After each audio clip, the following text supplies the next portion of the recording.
how many works, and why you do not have any. And is it your fault? Nope. Is it your fault too, though? Yes, it's both and. It's both and. Let's introduce ourselves first. Kim, you're looking fantastic. You're looking like you took a bath this morning. Good job. Good job. Good job. Arshia, did you want to introduce your guest? Yes. Good morning, great people. I wanted to introduce my guest, Kiana Scott. I'm going to let her introduce herself, but you know I stay on TikTok all day long, so I just want her to introduce herself and let them know what you're doing and how we met and whatever you feel led to tell them. Go ahead. The floor is yours, Kiana. Okay, so good morning, everyone. My name is comedian Kiana Scott. I am a stand-up comedian. I've been doing stand-up for 8 years. I am in the process of bringing out my own merch that, I'm very excited about. I even learned how to do and design my own shirts and stuff like that, so that I won't be let down once again, because we spoke on TikTok in regards to me having to depend on other people to do it, being let down, not satisfied with the product that they, have issued out to me and things of that nature. I also run 2 group homes here in Atlanta, Georgia. They are located in Buckhead. And on top of that, I am co-owner of an agency where we hire caregivers, CNAs, LPNs, and registered nurses. And not to mention, I am also a registered nurse on top of that. So I do appreciate you guys for, accepting me into the group. And thank you so much to Queen for being absolutely amazing. We met on TikTok, like she said. You honestly can meet a lot of amazing people on TikTok. You got some bad ones, but this was a good one for me. I honestly appreciate it. Thank you also, Queen, once again, for introducing me to another woman who's also talented and absolutely amazing. And now we're working together and we're both making money. So I do appreciate that. So once again, good morning to you guys. And my name is Kiana Scott. All right. Y'all unmute your mics and clap for Kiana Scott, please. Yeah. That's what I'm talking about. That's what I'm talking about. We appreciate you. Well, you look amazing. You look like you took a bath this morning too. So good job. Well, yes. Good job.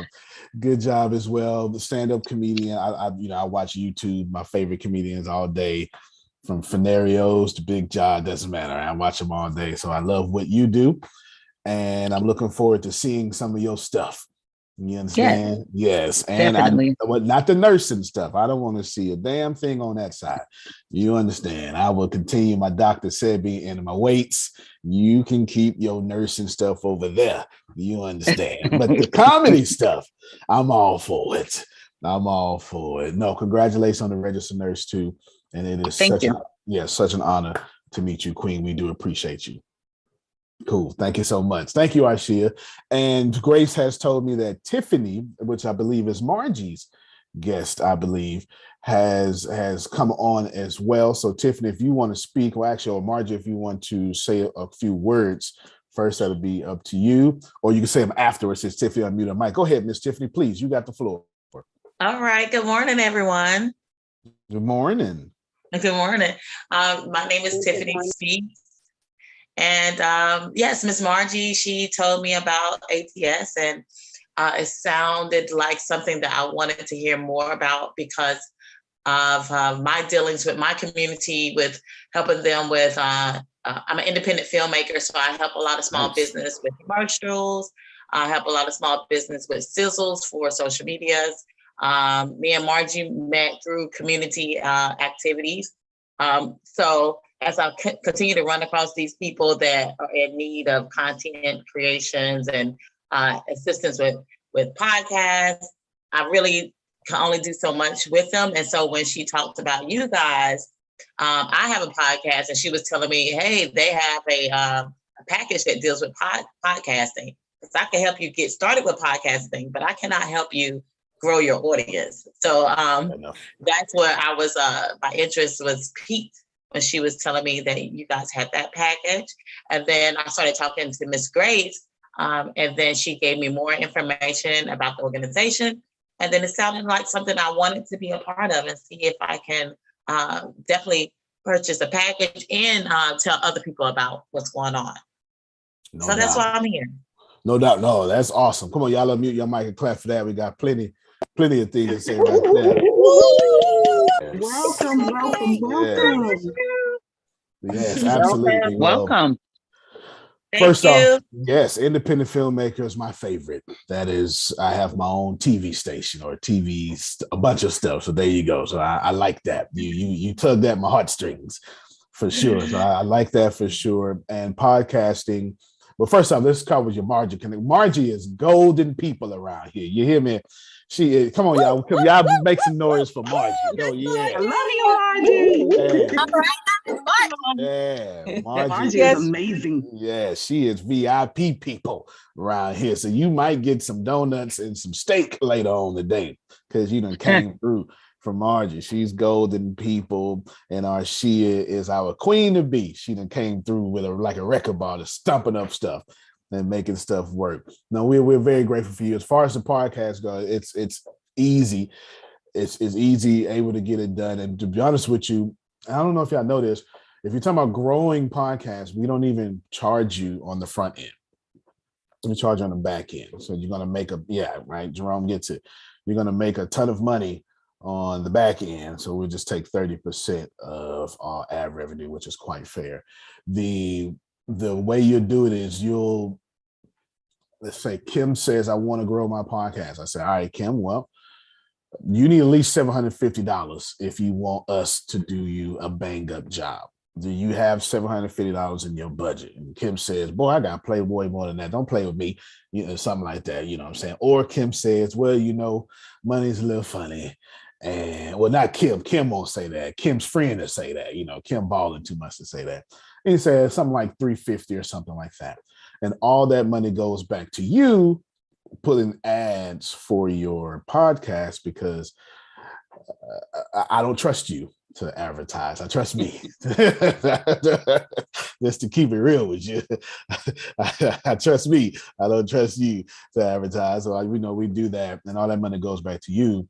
And then what we attempt to do in the first 30 days is to get you, it just depends on the budget.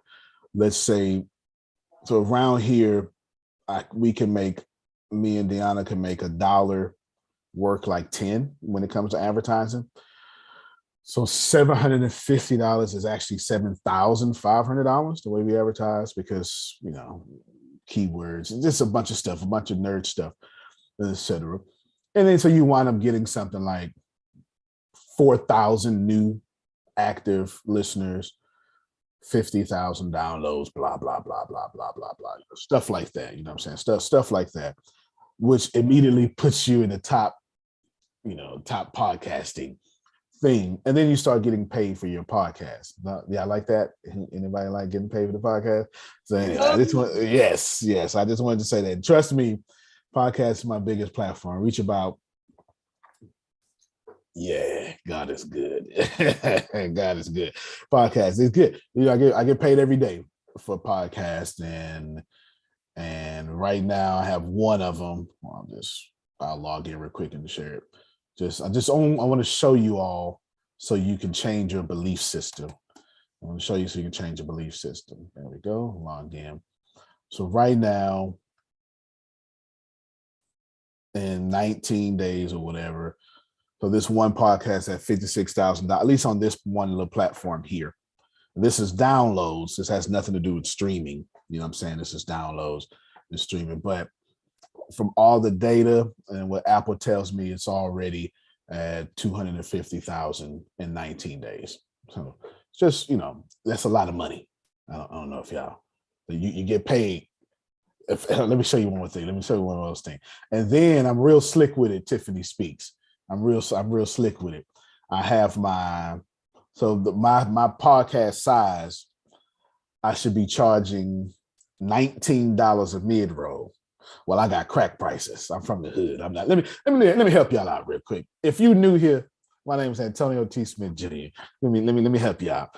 And this is our private meeting that we made open publicly during COVID, because we realized that, oh man, COVID was a blessing to us, or at least to me. You know, say COVID was a blessing. Thank God for COVID. Terrible for the people, but money exchanges hands. You understand what I'm saying? And we was in position to do so. So we opened it up maybe a month after COVID hit America, and we just been giving away all our secrets. And for the rest of this year, instead of giving away business secrets, we're doing personal finances.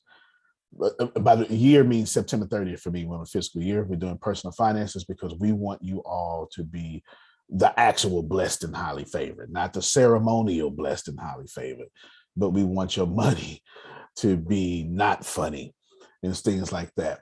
And you're going to hear me say some stuff that's kind of crazy, because I'm crazy. Do you understand what I'm saying? I don't know what to tell you. I ain't changed. I'm still the kid from the hood. Antonio, you understand? Yes, sir. I have to make a confession. Confess your sins, sir. And you know this is hurting me, brother. I know. Antonio, this is hurting me. I do not want to. Here come the cat and nine tails again. The cat and nine tails about to come. Oh no! Cut his mic off. Cut his mic off. Antonio, after yesterday's meeting, come on, talk to me, man. Man, I'm gonna tell you something. You talk about being blessed and highly favored. Come on. I came to the realization. This is what was such a blessing. I said, when you were talking about the turning back in the vehicle, dude, you had run me over with the truck, put it in reverse, ran me back over again, and then you ran over me again. Mm-hmm. I say, no, he didn't. But what I came to the realization was, and here's the blessing. I said, Jerome, 3 years ago, I bought a truck that I could not afford.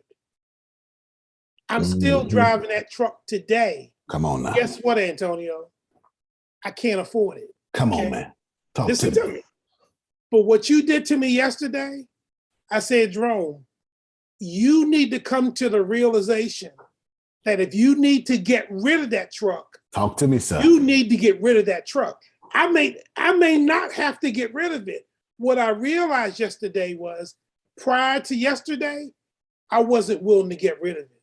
Good. So I really, really want to thank you. You're welcome. Now I got to do some research right now. I understand.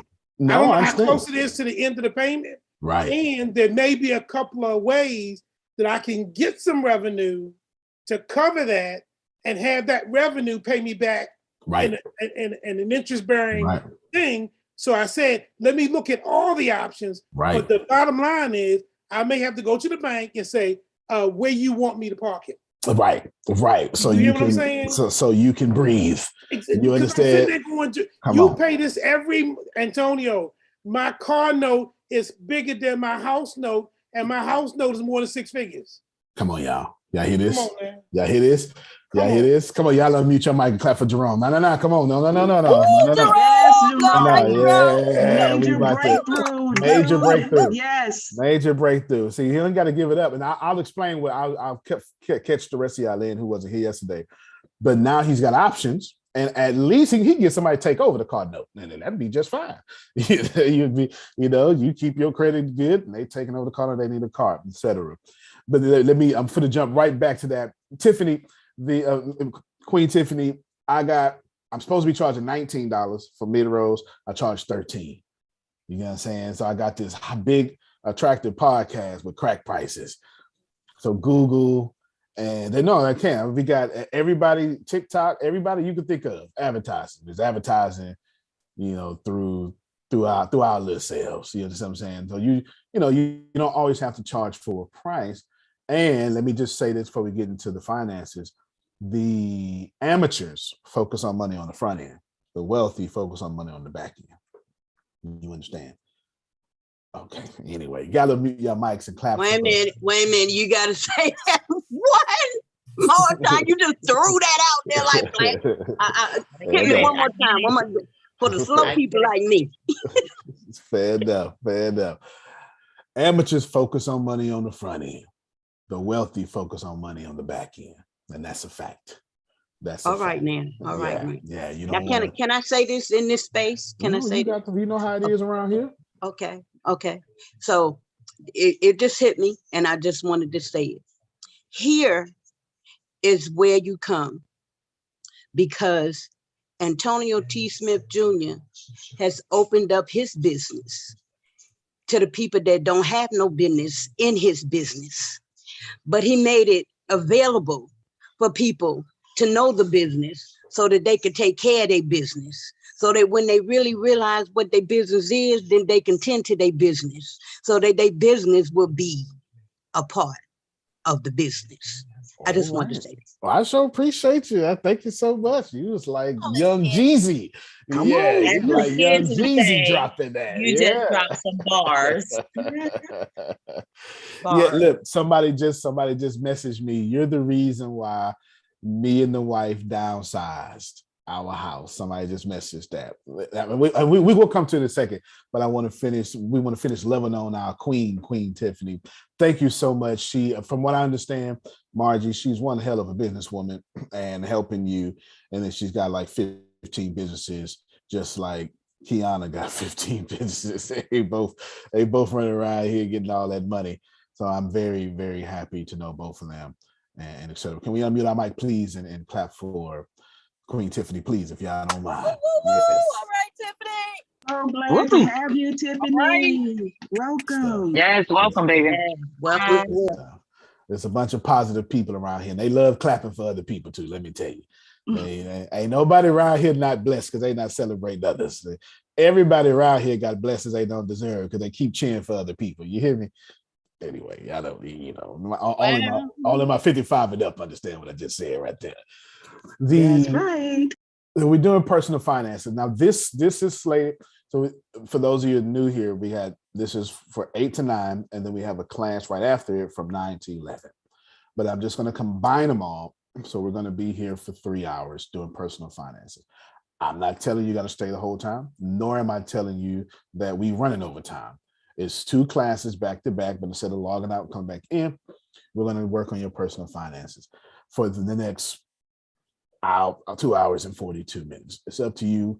Please check out at any time. I can assure you that we're about to get your money right. Now, let me back up real quick. Well, let me tell you what we talk about today. We're talking about how money works and why you don't have any. It has nothing to do with everything is your fault, but the system is set up for you to be an ordained loser. The system is set up that way.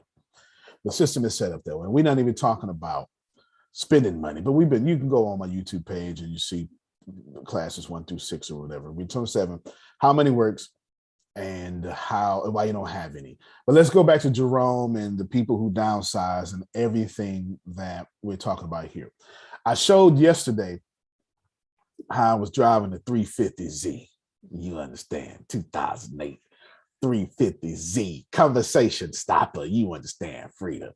And I don't know if y'all know, if y'all may not know. I don't have no common sense, Margie. You understand what I'm saying? But since I grew up homeless 5 to 15, I grew up too fast. So I spent my whole life just dating older women. You understand what I'm saying? I'm 14 shooting my shot at somebody, almost 30. You understand? I'm just telling you what it is. So on my 350Z, I wouldn't pull it up, on our shit. I mean, I was pulling up on Frida and them. You understand what I'm saying? Girl, get in. You get in. Let's talk about this Social Security. No, I'm just joking. Well, I'm kind of Cougars be like, what? All right, honey. But what I did, Kim, is I explained yesterday, you were here, how I was paying $576 a month for this Nissan 350Z UT burnt orange. Plus insurance. Insurance. Look, I ain't gonna let that go. Plus insurance. It got to be 8 something, didn't it? $876. Tell the truth. Yeah. $876 a month, which wound up for 3 years during the recession that y'all understand, 2008, the Great Recession. And for that 3 years, I costed myself generational wealth. Had I paid to look good, you understand? To look good, had I paid that money into some sort of investment account, just a saving account, not even getting much money, I would have had $31,000 or $310,000 that I could have leveraged. No, $31,000 I could have leveraged, whatever it was. We did the math yesterday, and I could have got easily a 20-unit apartment complex. But I chose to look good instead of actually being healthy. And I ain't the only one. I got my money straight now. You know, I'm on. Sorry, I'm late. Sorry, I'm late. You're awesome.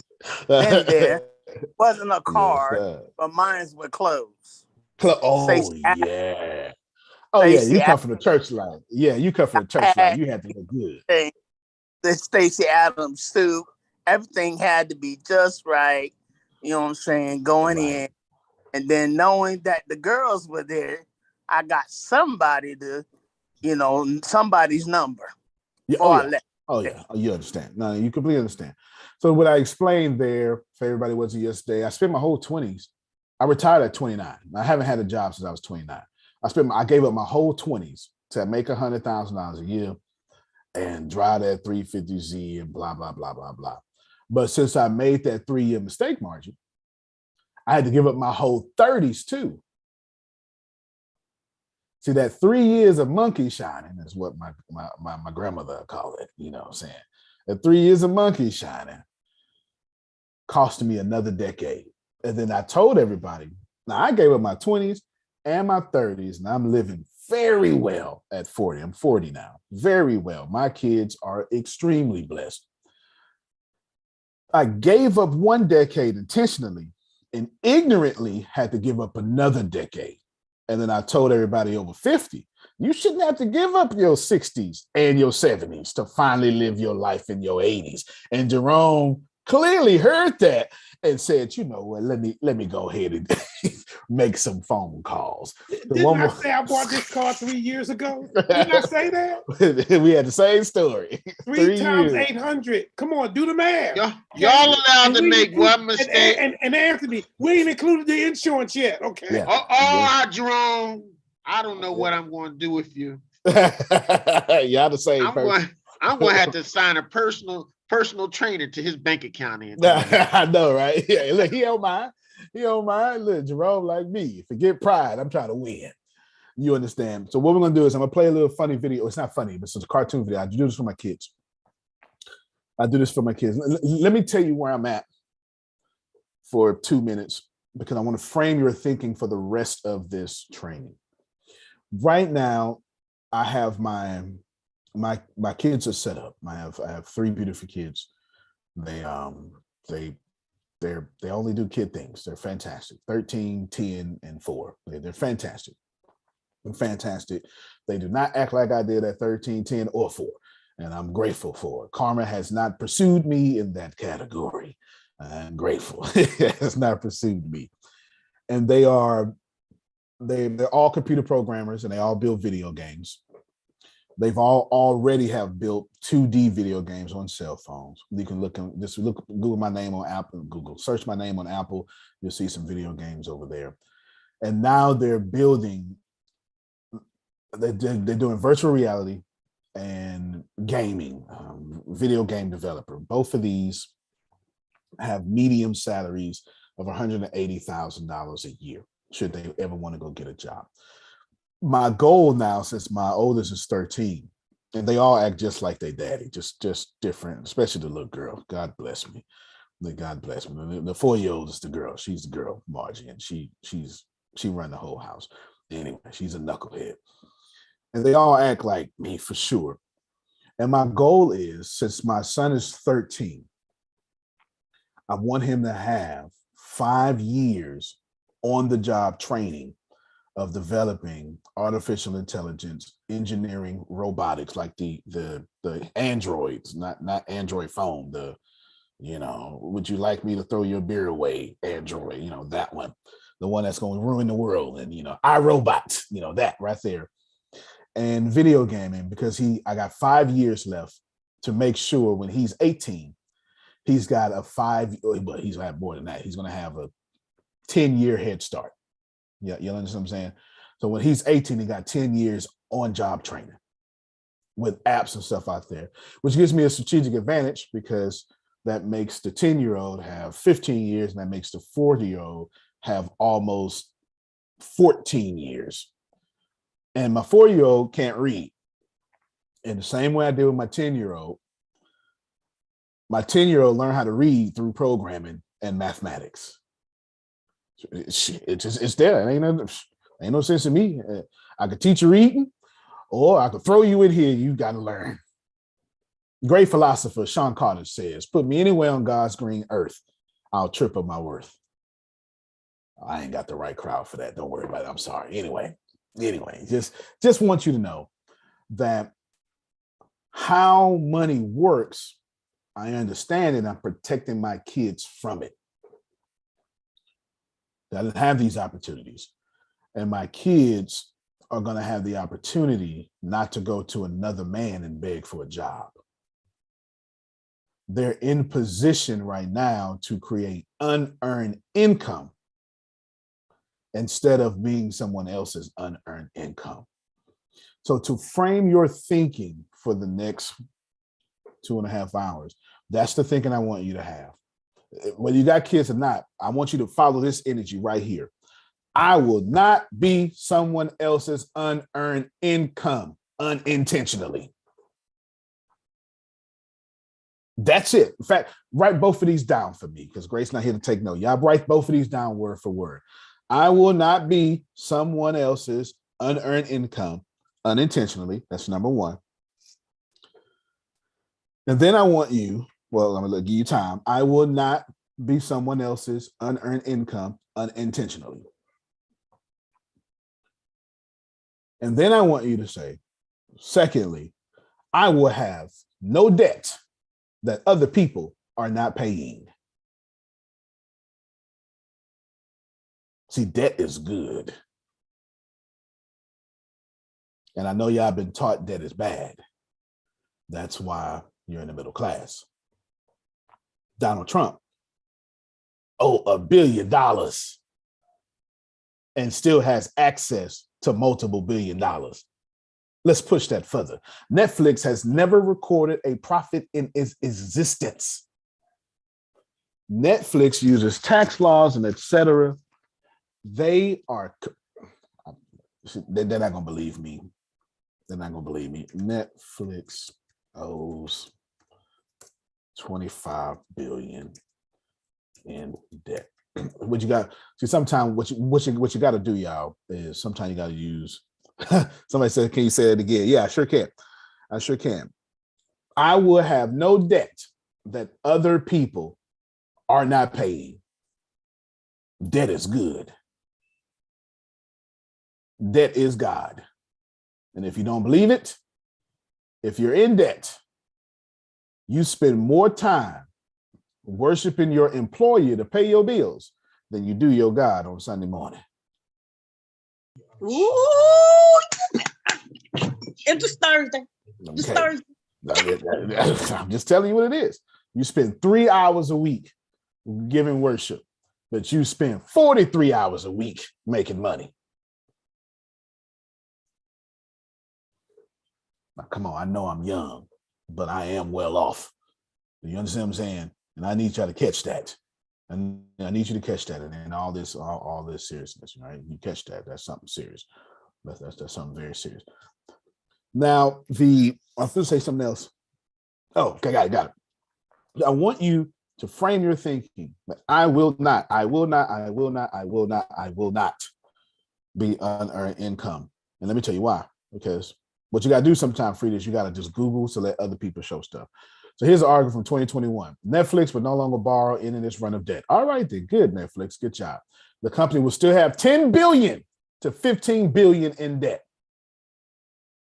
Netflix is 20 billion in debt with no plans to slow down. That was 2017. Process this information. In 2017, Netflix was 20 billion in debt. As of last year, they are 15 to 20 billion in debt. and they're going to cut you off for $13.99. How, Sway? Did y'all hear me? But the system is set up not to not have debt, to have good debt so you can borrow and get more debt. The trick is don't borrow out your pocket, Stradivari, and never spend what you make. I'm going to teach you that today. Man, I feel like that was a good start. Anthony, was that a good start? I feel like that was a good start. I feel like we will. That was an excellent start. I done reared back in my chair. That's it. That's it. Anthony has access to millions of dollars, so he knows what we're talking about. Let's roll.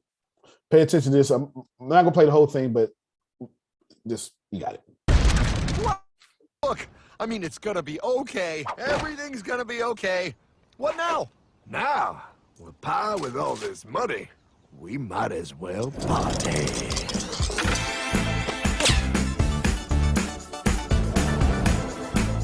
Oh, this is awesome! I needed to get my head clear. When I get back, I'm gonna straighten all this out. I just hope Dream is doing okay. I'm going to get you, my pretty. Yep, he is. I'm sure he is. You put it on his tab. Little something for yourself.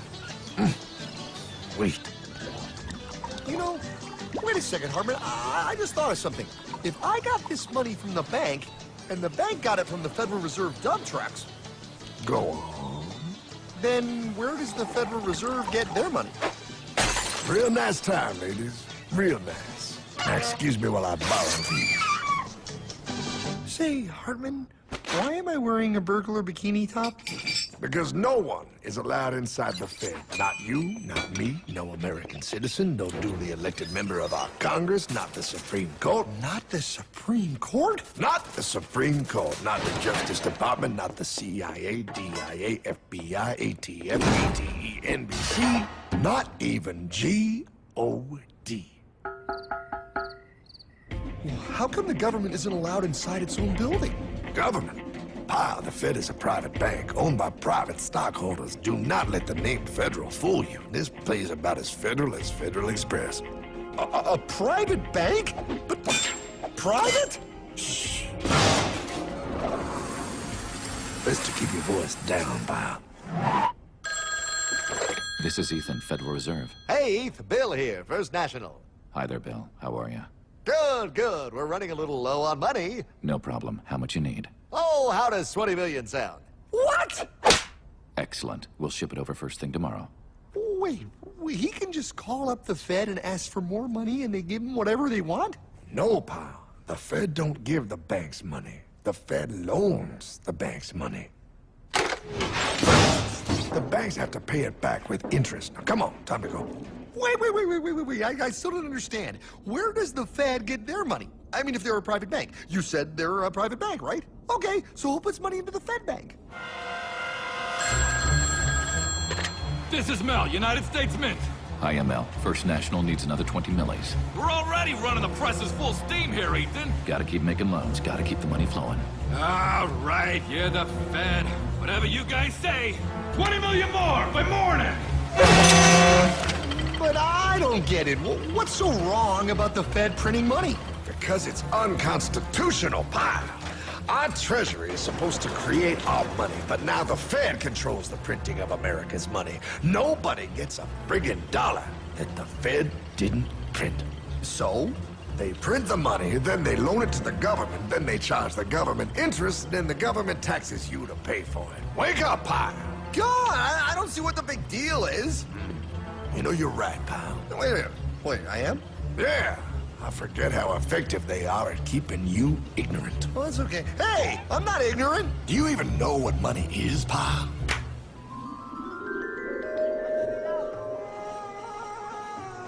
In the long, long ago, people bartered. They traded things they had for things they wanted. I'll trade you my raspberries for that there pot pie.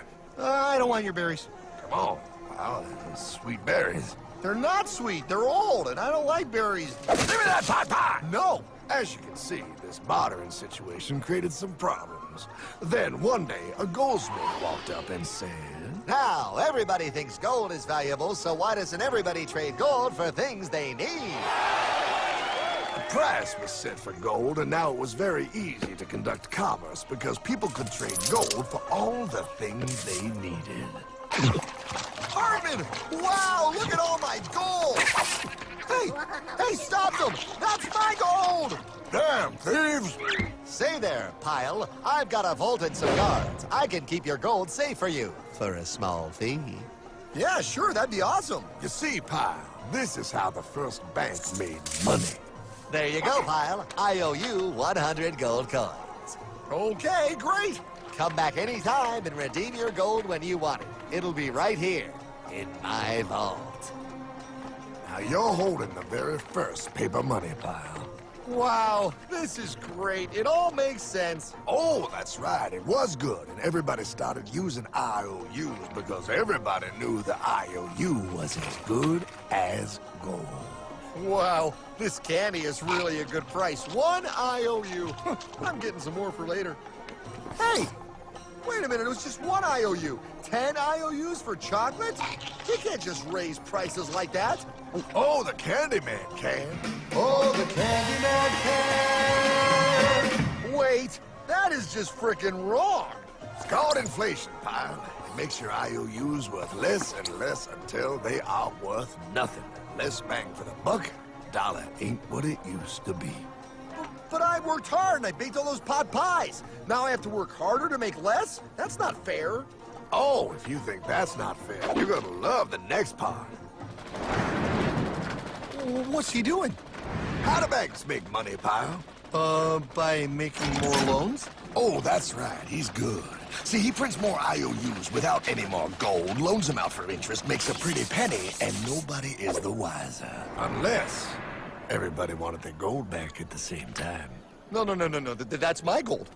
Not anymore. What are you talking about? I'd like to redeem my IOUs, please. Thank you very much. Hey! I want my gold back now! Thief! Gotta love the bank run, bringing people together. See, they all found out he was stealing, made a run on the bank, and demanded their gold. But as you can see, there ain't no gold to get. Hartman! Don't worry, Pyle. Back in these days. All right, I want to stop it right here real quick. We're going to pick back up in a second. It's like 50 things I want to talk about that fast. Before you think that was comedy for kids. See, this is why I like Phil here. Something very similar to that gold rush, I want all my gold at the same time, happened in 1929. Phil, would you tell us what it is, please? He always knows. The Great Depression. The Great Depression. All right. I need y'all to check this out. Here's the stage of the Great Depression. Banks were really not what you think they were back then. They weren't. But Antonio? Yes, sir. The one thing we forget is what was right before the Great Depression. The Roaring 20s. That's right. Everybody had plenty. The Roaring 20s. I think Grace's grandmother was born in the Roaring 20s. Phil brings up a very good point. Many years of plenty. Actually, the best years of plenty of all time. And of course, brought in the worst years of not plenty of all time. Let's process this information. Let's set this stage. Here you have the banks. Now, we do not, someone wants the link. Yes, sure, I would give y'all this link. I do apologize for that.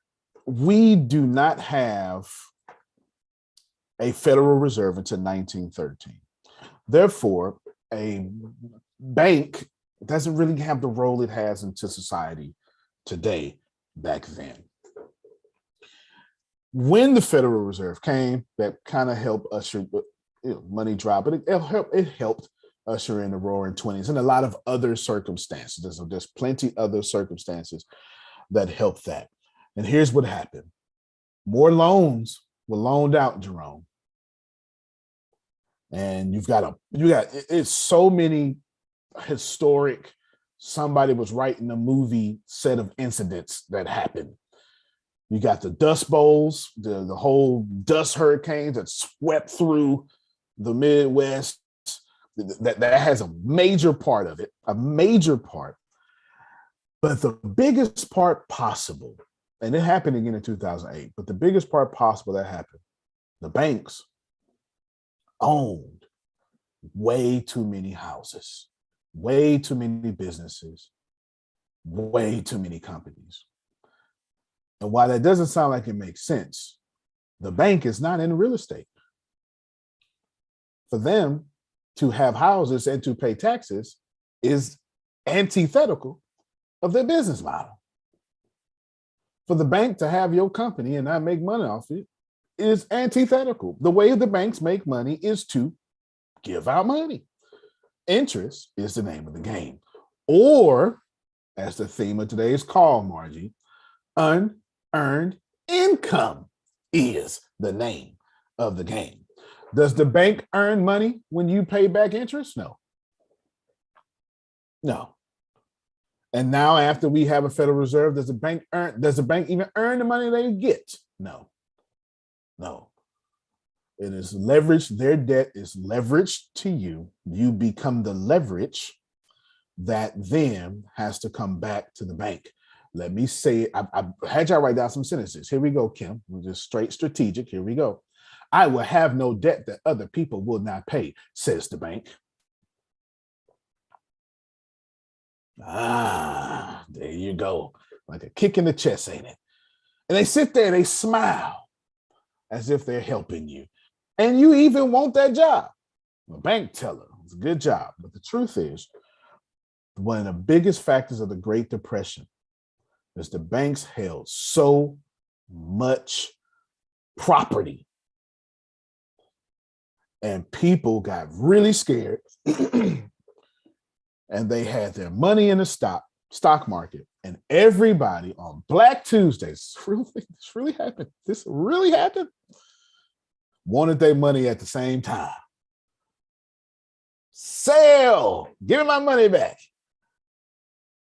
And just like that illustration you just saw, there were more IOUs than gold.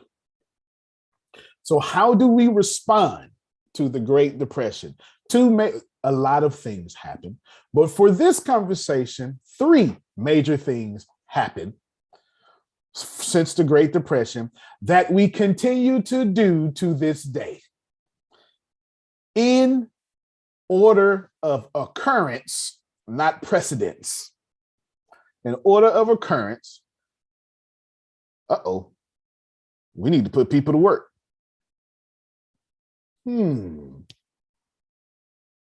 War. What happened? This is the truth. What happens is the country is predicated on war, Antonio. You know that. War is big business for this country. Big business. Go ahead, Phil. What is it good for? The industrial military complex. There it is. There it is. We need to change the lyrics to that song and put those right there. Everybody, you got old ladies making bullets and tank rounds and leather for Humvee seats and all sorts of stuff. Everybody had a job. And listen, do not hear me well. If we wanted to fix poverty today, we could. We can give everybody a job right now. Right now, we could. But every economist would tell you 100% employment is a bad thing because you can't have competition. You can't fire anybody. And there's no incentive to work if 100% of people were employed. I ain't got to do nothing. You can't do nothing to me. You got to give me a job. 1. 2, and probably most hazardous, is the idea here that if we fix the problem, we lose money. This is what we say. I'm going to use, do y'all mind if I use a current situation? Is that okay? All right. I'm going to use a current situation. You're not going to like it, but it's a current situation. Only reason you're not going to like it because you're programmed not to like it, because the moment someone brings up race, you get uncomfortable. But Black folk since 1937 have said, help us. You etched us out, help us. And I can assure you, the government has said it don't work like that. However, I said 1937, I meant 63. The government said that. However, we stopped everything and gave everybody reparations and gave everybody jobs and gave everybody everything. So the government can fix homelessness right now. The government can, whatever you think we can fix, we can fix it right now. We won't, because to cure cancer is to lose $1 trillion industry. I'm just talking about how money works and why you don't have any. When they went out and rushed to get all the money, if every last one of y'all right now withdraw all your money from the bank at the same time, you'd cripple the banks. You'd cripple it.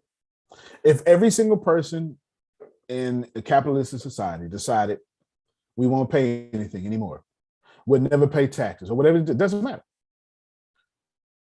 You'll cripple the whole system and the system will cease to exist and you win. But we won't, because the idea of getting 2 or 3 people to walk together, when Jesus tried that, didn't work out too well. You just had a whole Easter because it didn't work out too well. Do you understand? All right, so just so you know, you had a whole Easter because it didn't work out too well. The other thing I want to point out in this video, which we're about to push playback on, is we're in a currently unconstitutional money system. And here's what's crazy. We have stopped the central bank twice. Oh, no. America is founded on get your central bank out of our business. We had a whole propaganda phrase for it. No taxation without representation. Yes, Antonio. In the beginning, all the money the government used to get was from tariffs. Then in 1837, the government changed up, and Lincoln made a barter with the people to start a 3% tax on your income and stuff like that. And then that turned into the IRS, and it's been going along ever since. Ever since. And here's what's crazy. Well, what's crazy is the central bank came back, and there was a president that got rid of it. But don't take my word. Let's continue to go through the facts. God's vengeance. Yours. 3 things in this world you don't do. Never mess with another man's woman. Never mess with another man's ego. And most importantly, you never mess with another man's money. Else, a man will mess with you. My God! You hung him? Yes, pal. Oh, we hung him. We hung him high. And do you know why? Well, because he was a thief? Because, pal, an evil invention was born. Man discovered how to turn worthless paper into gold. Thus was invented the ultimate machine to steal real money and enslave all the nations on Earth. It's alive! Oh, now come on. You're just being dramatic. I mean, I lost my house, but... What is that? Explain. A nuclear power plant? Mm-hmm. Produces lots of electricity and little pollution. An invention for the good of humanity. Okay, but what's this have to do with... 3, 2... Holy! Atomic energy.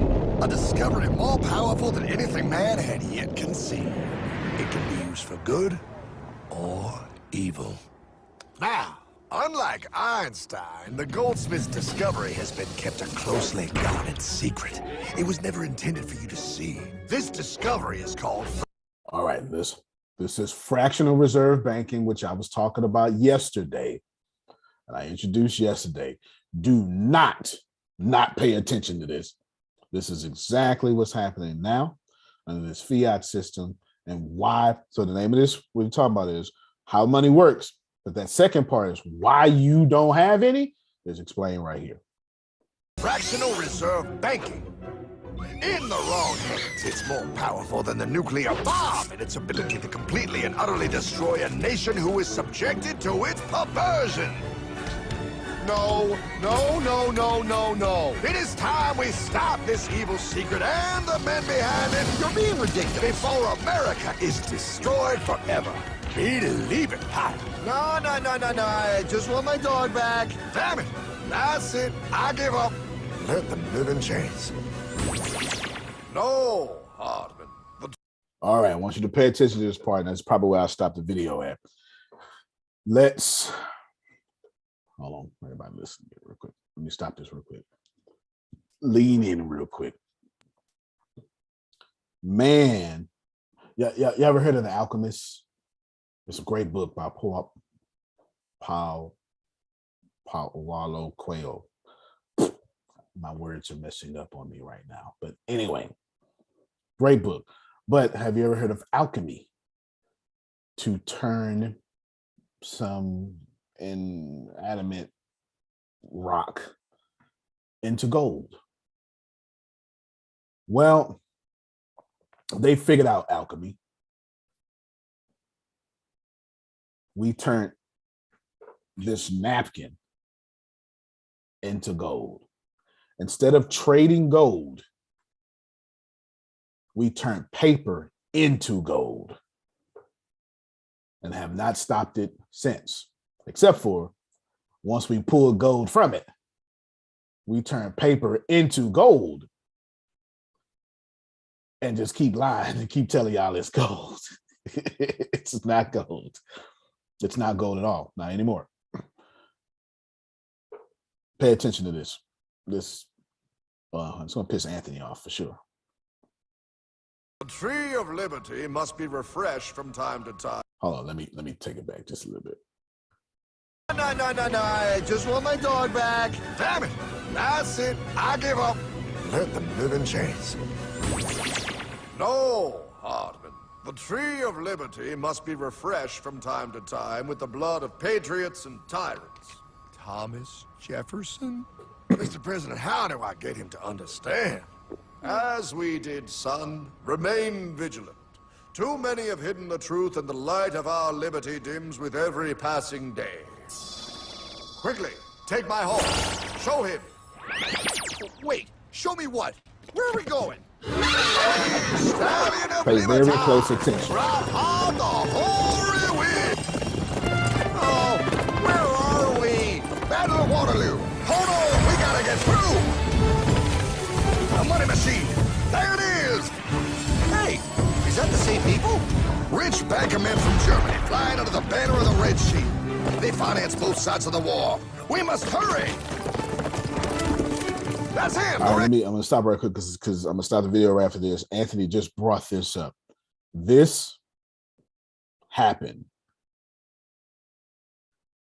Shield courier, shoot him! No, I'm not shooting anyone. Damn it, Pop. What? He beat everyone back with the news of the war and told England that Napoleon won. The Red Shield backers in London pretended that England was doomed and started selling their English stocks. The English went into a selling frenzy to get rid of worthless English money. But the English won, right? Of course they won. But it was a trick by Red Shield. They waited until the stocks plummeted to pennies and then bought England back for nearly nothing. What? They did that? How? When the English leaders found out, they had no choice but to give themselves over to the Red Shield. Their money was gone and they were slaves to the Red Shield war debt. Since that time, the English have been paying their national taxes directly to the Red Shield private bankers. The people have no idea.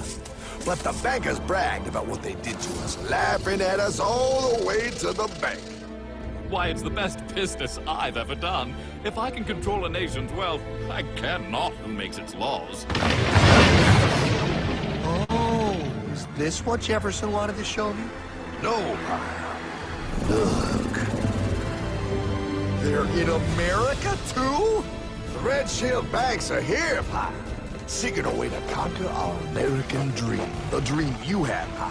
The dream of free men. They tried to take over our country many times and failed because Jefferson and the Patriots vowed to stop the evil tyrants at all costs. By authority of eternal God, he would not let the bankers win here. To preserve our independence, we must not let our rulers load us with perpetual debt. We must make our choice between economy and liberty or profusion and servitude.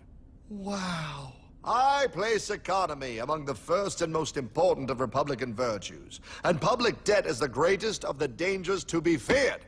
It is incumbent on every generation to pay its own debts as it goes. We must have a central bank to secure this country's finances. If the American people ever allow private banks to control the issue of their money, first by inflation and then by deflation, the banks and corporations that will grow up around them will deprive the people of their property until their children will wake up homeless on the very continent their fathers conquered. Jefferson, you're mad. This country will have a central bank. Who's that? America's first Secretary of Treasury. Alexander Hamilton? Not for long. Aaron Burr, Thomas Jefferson's vice president. They didn't take too kindly to our first Sec Treasury. All right, stop right there. There's more. I'll repost this link out real quick so you all can enjoy it. Now I want to shift and help you, but I need to bring up Andrew Jackson, 1833.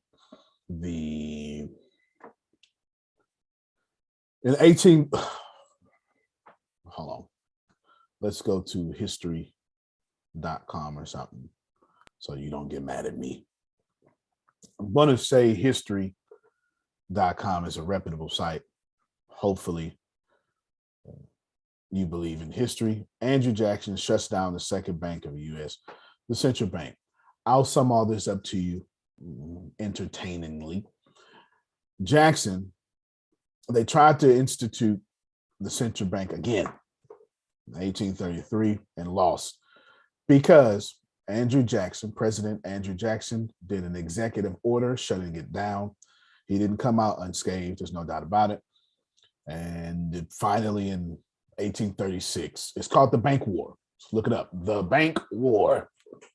It has a whole thing. It's called no central bank. Twice or three times, if you include Jefferson, we have said no central bank, no central bank, no central bank, no central bank, no central bank. Yet today we have central bank, central bank, central bank, central bank. And it's amazing. It's amazing to understand a few things. So how do we get to, what did we do when we've installed the central bank? Who's familiar with World War I? It was called at first the Great War. And the reason why many of you don't know about it has nothing to do with the fact that it was a long time ago. There's no enemies in World War I. World War I has no enemies.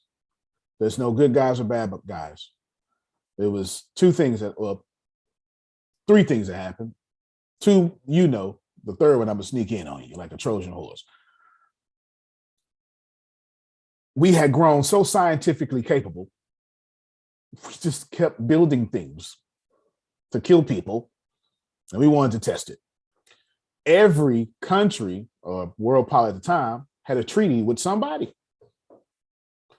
So when this country went in, they had a treaty with this country. When this country that came in, they had a treaty with that country. And treaties started from one assassination, World War I, and it lasted. That's congratulations. There's your history of World War I. But I find it no coincidence, Phil, that World War I strategically happens in 1914. Interesting. Very interesting that months after the institution of the Federal Reserve, here's this war culture we have not stopped yet. So why don't you have money? It's actually the section Here's how you fix this problem. I want everybody to write down, you've wrote it down already, but I need you to write it down now, unearned income. And for the rest of this, I am teaching you how to get unearned income. Yes. That's your job. Your job is to get unearned income. And let me dispel something for you real quick. The way you get unearned income can be as novel and Christ-like, Buddha-like, shaman-like, Sikh-like, anything you love. It can be perfect with good harmony and no problems. Unearned income is not a bad thing, and it doesn't mean you have to be bad to get it. Does everybody understand what I'm saying? Unfortunately, what's up, little man? Unfortunately, there you go. There he saw us. Unfortunately, you all have not been taught unearned income. The public school system and any school system is here to teach you how to be an employee. And inside of that employee, you start a business as an employee. And your whole business has an employee business model. And so I'm about to help you change all of that right now so we can finally get the law number 2 of gold, but it won't happen today. Before I start with solutions, Frida, I'm gonna start with you. We open it up for Q&A.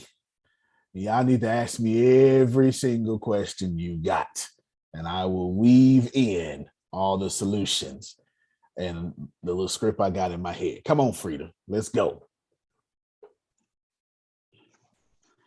Okay, you're gonna tell us some ways to create unearned income? Absolutely. How about I do it since you are 57 now? 58? 58 now. 58. Yes. That's right. That's right. How about I do it for 58 and up? How about that? Thank you. Thank you, sir. Then. All right, then. If you are 58 and up, that I like that. I like that. I like that. If you are 58 and up, let's give you a good insight for your own insightness or whatever, right? The first thing I want all of you to do, if you're 58 and up, is I want you to poll your audience. Basic step, but it's the most important. It is the most important. Poll your audience, because we're about to talk a whole lot about 58 and up. We're about to talk a whole lot. So what I want you to do is poll your audience. Let me tell you why. At 58 and up, you know a lot. You're struggling, more than likely, with how to apply that lotness in this internet world. But you have an advantage. Of course, the media can't wait to tell you have a disadvantage, because you don't understand the computer and stuff, but you don't need to understand the computer. You don't even need, you can, Frida, you can start a whole tech company, not even know a code. All you need is a coder. You know what I'm saying? That's it. You can start a whole tech company, not even know code.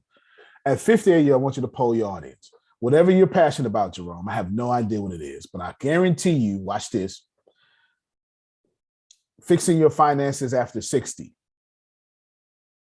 If any of y'all would start that right now, you would fast track yourself to millionaire. Let me push it further. Frida, you are, what city are you in? Is it Greensboro? Is that where you? Yes, sir. Greensboro, North Carolina. Mm-hmm. Okay. The retirement age financial podcast for Greensboro, North Carolina.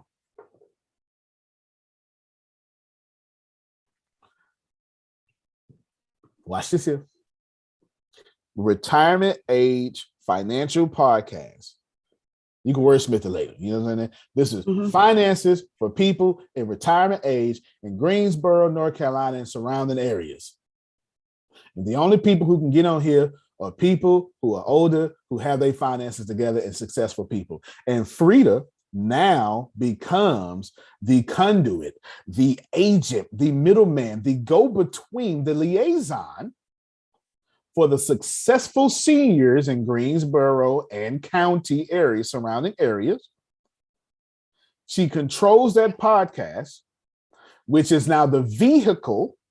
And like Queen Tiffany Speaks, she monetizes that off the success of other successful people.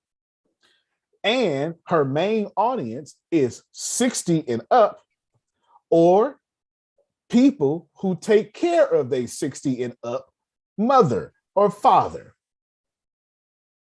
And in 2 weeks, you can monetize that podcast. Do you hear me? That's awesome. That not only is that awesome, that's awesome. yours. What I just did for Freedom, I got a question on YouTube. All right, Freedom. That's it. All right now. All right. You see it? Thank you. What I just did for Frida was I created a vehicle for her, Kim, for unearned income. Did she earn the income? Is she the practitioner of having her finances together? No, you don't need it. You just need to be the resource. Who was popular in high school? The kid who parents were a bit lenient and went out of town and had the parties at the house, or the kid who studied books all day? Think about this. One of those controlled assets. Doesn't matter. Just the assets that are appealing to kids. Freedom. You don't need to control the money. You need to control the asset, the podcast. The high school was the party kid. The high school was the party kid. Yeah. Yep. And more than likely today, that person is still successful. It takes a lot of moxie to master people instead of books. It is one thing to learn skills. It's another thing to apply and acquire those things. Learning and skill acquisition are not the same thing. Frida, if you start that podcast, since you can't afford to get into real estate, that podcast is a hard asset, isn't it? Okay, Jerome gets it. That podcast becomes a hard asset. That podcast uses other people's money as interviews, and you get paid from traffic from other people's money, billion-dollar corporations. Tell me how that's not real estate. I'll wait. Did y'all see what I just did? And all she would have to do is poll her audience to see kind of finances they want to talk about, if that. Sugar, well, we got the kids in front of us, so never mind. She brought up a good episode about relations after 60. An important topic. An important topic. You understand? Did you see how I did that? Prophet Jared said relations. They don't know what that means just yet. You understand? They don't remember Bill Clinton. You understand what I'm saying? They don't remember Bill Clinton. But think about this for a moment. Poll your audience. The second thing you need to do if you're over 50 is you need to create a monthly program and drive traffic to that monthly program from the vehicle I just created for you, or you just created. See, the vehicle has traffic, huh? From that traffic, you create a monthly program. Boy, Jerome, I am killing it. This costs you no effort. Antonio, how much this cost me to start a podcast? $0. Pick up your cell phone, put on your noise cancellation headphones, and start talking. But you know, I don't want to. I want to look good as I interview people. Next time you watch an NBA conference or a sports thing, watch how many CNN, Fox News reporters are doing this with their cell phones in front of someone's mouth as they talk. Take your cell phone, flip it upside down, and start recording. Y'all don't want to hear me, man. That's gold. That's gold. And then the third thing I want you to do, if you are 58 and up, is become a personal brand fast. I said 3 things so far, Prophet Jerry. I said, poll your audience. Why am I polling my audience? Because I'm attempting to create a vehicle that I can make money off of. What kind of money? Unearned income. See, Sister Booker appreciates this. If you're creating a vehicle you got to earn, you need to put that down. You're too old for that at this point. You're too old for that. You're too old to be playing this young folk game. You paid your dues already. You understand what I'm saying?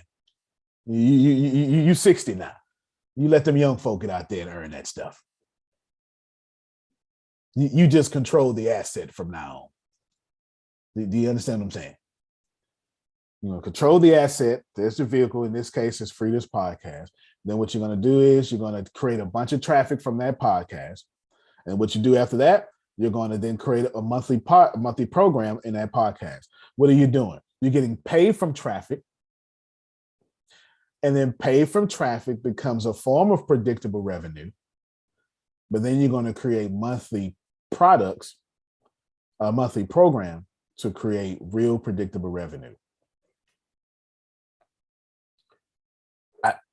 Just so you know, off the fly, Kim, am I doing this right now? She asked the question. I'm giving it to you right now because money follows rules. Money follows rules. Money follows laws. This is pretty simple.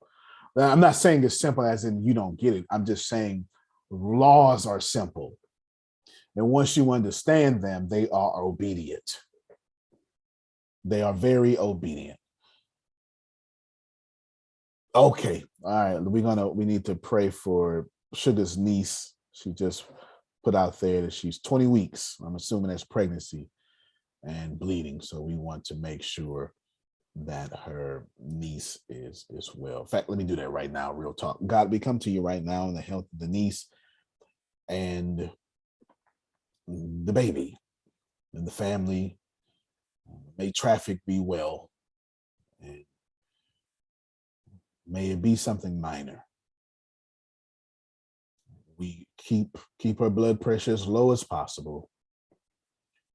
And we know that every situation is your situation. Be it well, do it well. And make sure there's a praise report after this. Amen. All right, there you go. We really pray for you now. I don't want to just be ceremony. You understand? There you go. It won't be ceremony. The fourth thing I want you to do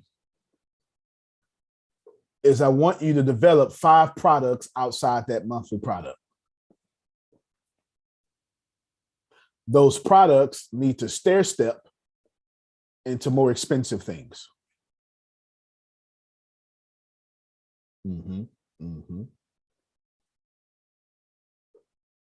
Okay, there you go. Somebody look, Tiffany Tiffany, you're gonna mute your mic and say that if you don't mind, if you can. I'm not sure if you might be saving lives or something, but you can go ahead. Yes, if you would like to stream your podcast on YouTube, I do have connections in the Greensboro area of a studio, and it comes along with the engineer, the lights, and he'll record for you. And it's a really good price because he's really into helping the community with podcasting and streaming on YouTube. So just let me know. I put my money, I'm getting money. Money is on my mind. Okay, but I put my number in the chat, and you could just call me or text me. Cool. And I'll say that number out loud for the people who will be listening to audio a little bit. It is area code, country code +1, because I forgot we worldwide. Area code 336-483-5932. That is 336-483-5932. And may anybody vibrating at that frequency go and give her a call. Even if you're not in Greensboro, give her a call anyway. I'm sure y'all can find some synergies to connect on something. How about that? I couldn't help myself, Tiffany. I'm a salesperson. I couldn't help myself. I wanted to sell you in a good way. Thank you. There you go. There you go. Good stuff. You're going to create five products. I'm not telling you to work for these products. You're going to have to find these products that create you some unearned income. Maybe it's teaching folk about stock, Anthony, right? You know what I'm saying? Something, I don't know what it is, but whatever it may be, you find it yourself. You're going to stair step all of that. So, but by stair step, I mean a value ladder. I mean, one product is 500, the other one is 1,000, the other one is 3,000, the other one is 5,000, the other one is 10,000. You understand what I'm saying? You get it? Something like that. Can we do that together here in Houston? Yeah, we can do that together to make money if we have a place. Yes. You sure can, Tyrell. You sure can. Send that message to Deanna. We'll set it up. We'll set it up. Let's see. Okay, cool. And then the last thing I want you to do, I want you to put all that money into real estate. Congratulations. Live off rent money. This is what I want you to do. Here's your real estate model. Assuming it's single family home. Whatever for between taxes, deed, and insurance, all that escrow stuff, you need to make at least $200 above. Now you want to charge fair market rent. All you gotta do is just Google fair market rent in your place, and you will see it. You do not want to have crack prices when it comes to rent. You want to be fair. You want to be fair market rent. And if you're worried about people tearing up your house, don't worry about it. You got insurance. But outside of that, you just this is what you do. You have a high deposit, and then you require first month's rent as well. Or you can do first month rent and last month rent and a high deposit. And add in a breakage fee. Basically, the harder you make it for people to move in, the different quality of people you'll get. And I don't mean hard in an unfair way. How many moving is expensive? That's why some of y'all still in the same place right now. Child, I ain't moving. I'm not doing none of that stuff. It's expensive, and I ain't carrying no couches. You understand? That's what you're saying right now. And I get you. I ain't mad at you. The moving is expensive. You pay $600 deposit, another $600 for the first rent, and I'm being very nice. These are clearly Texas prices. Yeah, Monica Monica has 5 properties, so she makes it very hard for them. But that gives you a different quality of people, because the only people that is easy for, doable for, are people who are responsible, right, with properties and stuff. You understand? So there you go. Here's your model. I want you to make at least $200. I want you to pay all your bills and make at least $200. You can probably make more if it's in fair market rent. Don't charge higher rent than fair market, because you're going to hurt yourself. But you need to make at least $200. So we're going to deal with the $200 model right now. After you pay all your expenses, I'm so sorry. After your customer pays all of your expenses, there you go. That part right there. Appreciate it. Yeah, I had to fix my words. After your customer pays all your expenses, you got $200 left. And what you do is you start playing Monopoly. Monopoly is a real life game. You go get your 4 houses. That's 200 times 4 is $800 a month. And then you trade in for a hotel. In this case, that's a duplex, 4plex, 6plex, something like that. You understand? And by the time you're making $1,200 a month, then you just keep going. You keep going. And then everybody else is paying down your bills. You use your net worth to borrow more money. And then you go, then you make it work. What type of loan do you get to purchase real estate? Very good question. Multiple answers here. I'll give you multiple scenarios. Let's say you are a veteran like Jerome, Antonio, Tyrell. Do we have any women veterans on? I know we got plenty. Okay, Kim. See, I'm glad I asked. You know what I'm saying? There we go. Girl power. That's what I'm talking about. Kim, that's it. You're a veteran. And let's say you don't currently own a property. Aha. Aha. You understand? My apology. Oh, okay. Oh, no. What? Frida's pregnant, y'all. Congratulations. It is a miracle in Bethlehem. She is pregnant. There you go.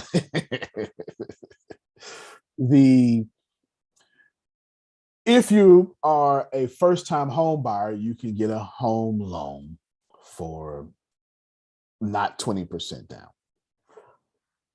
In my case, I own quite a few homes. I still have yet to use my VA loan at all.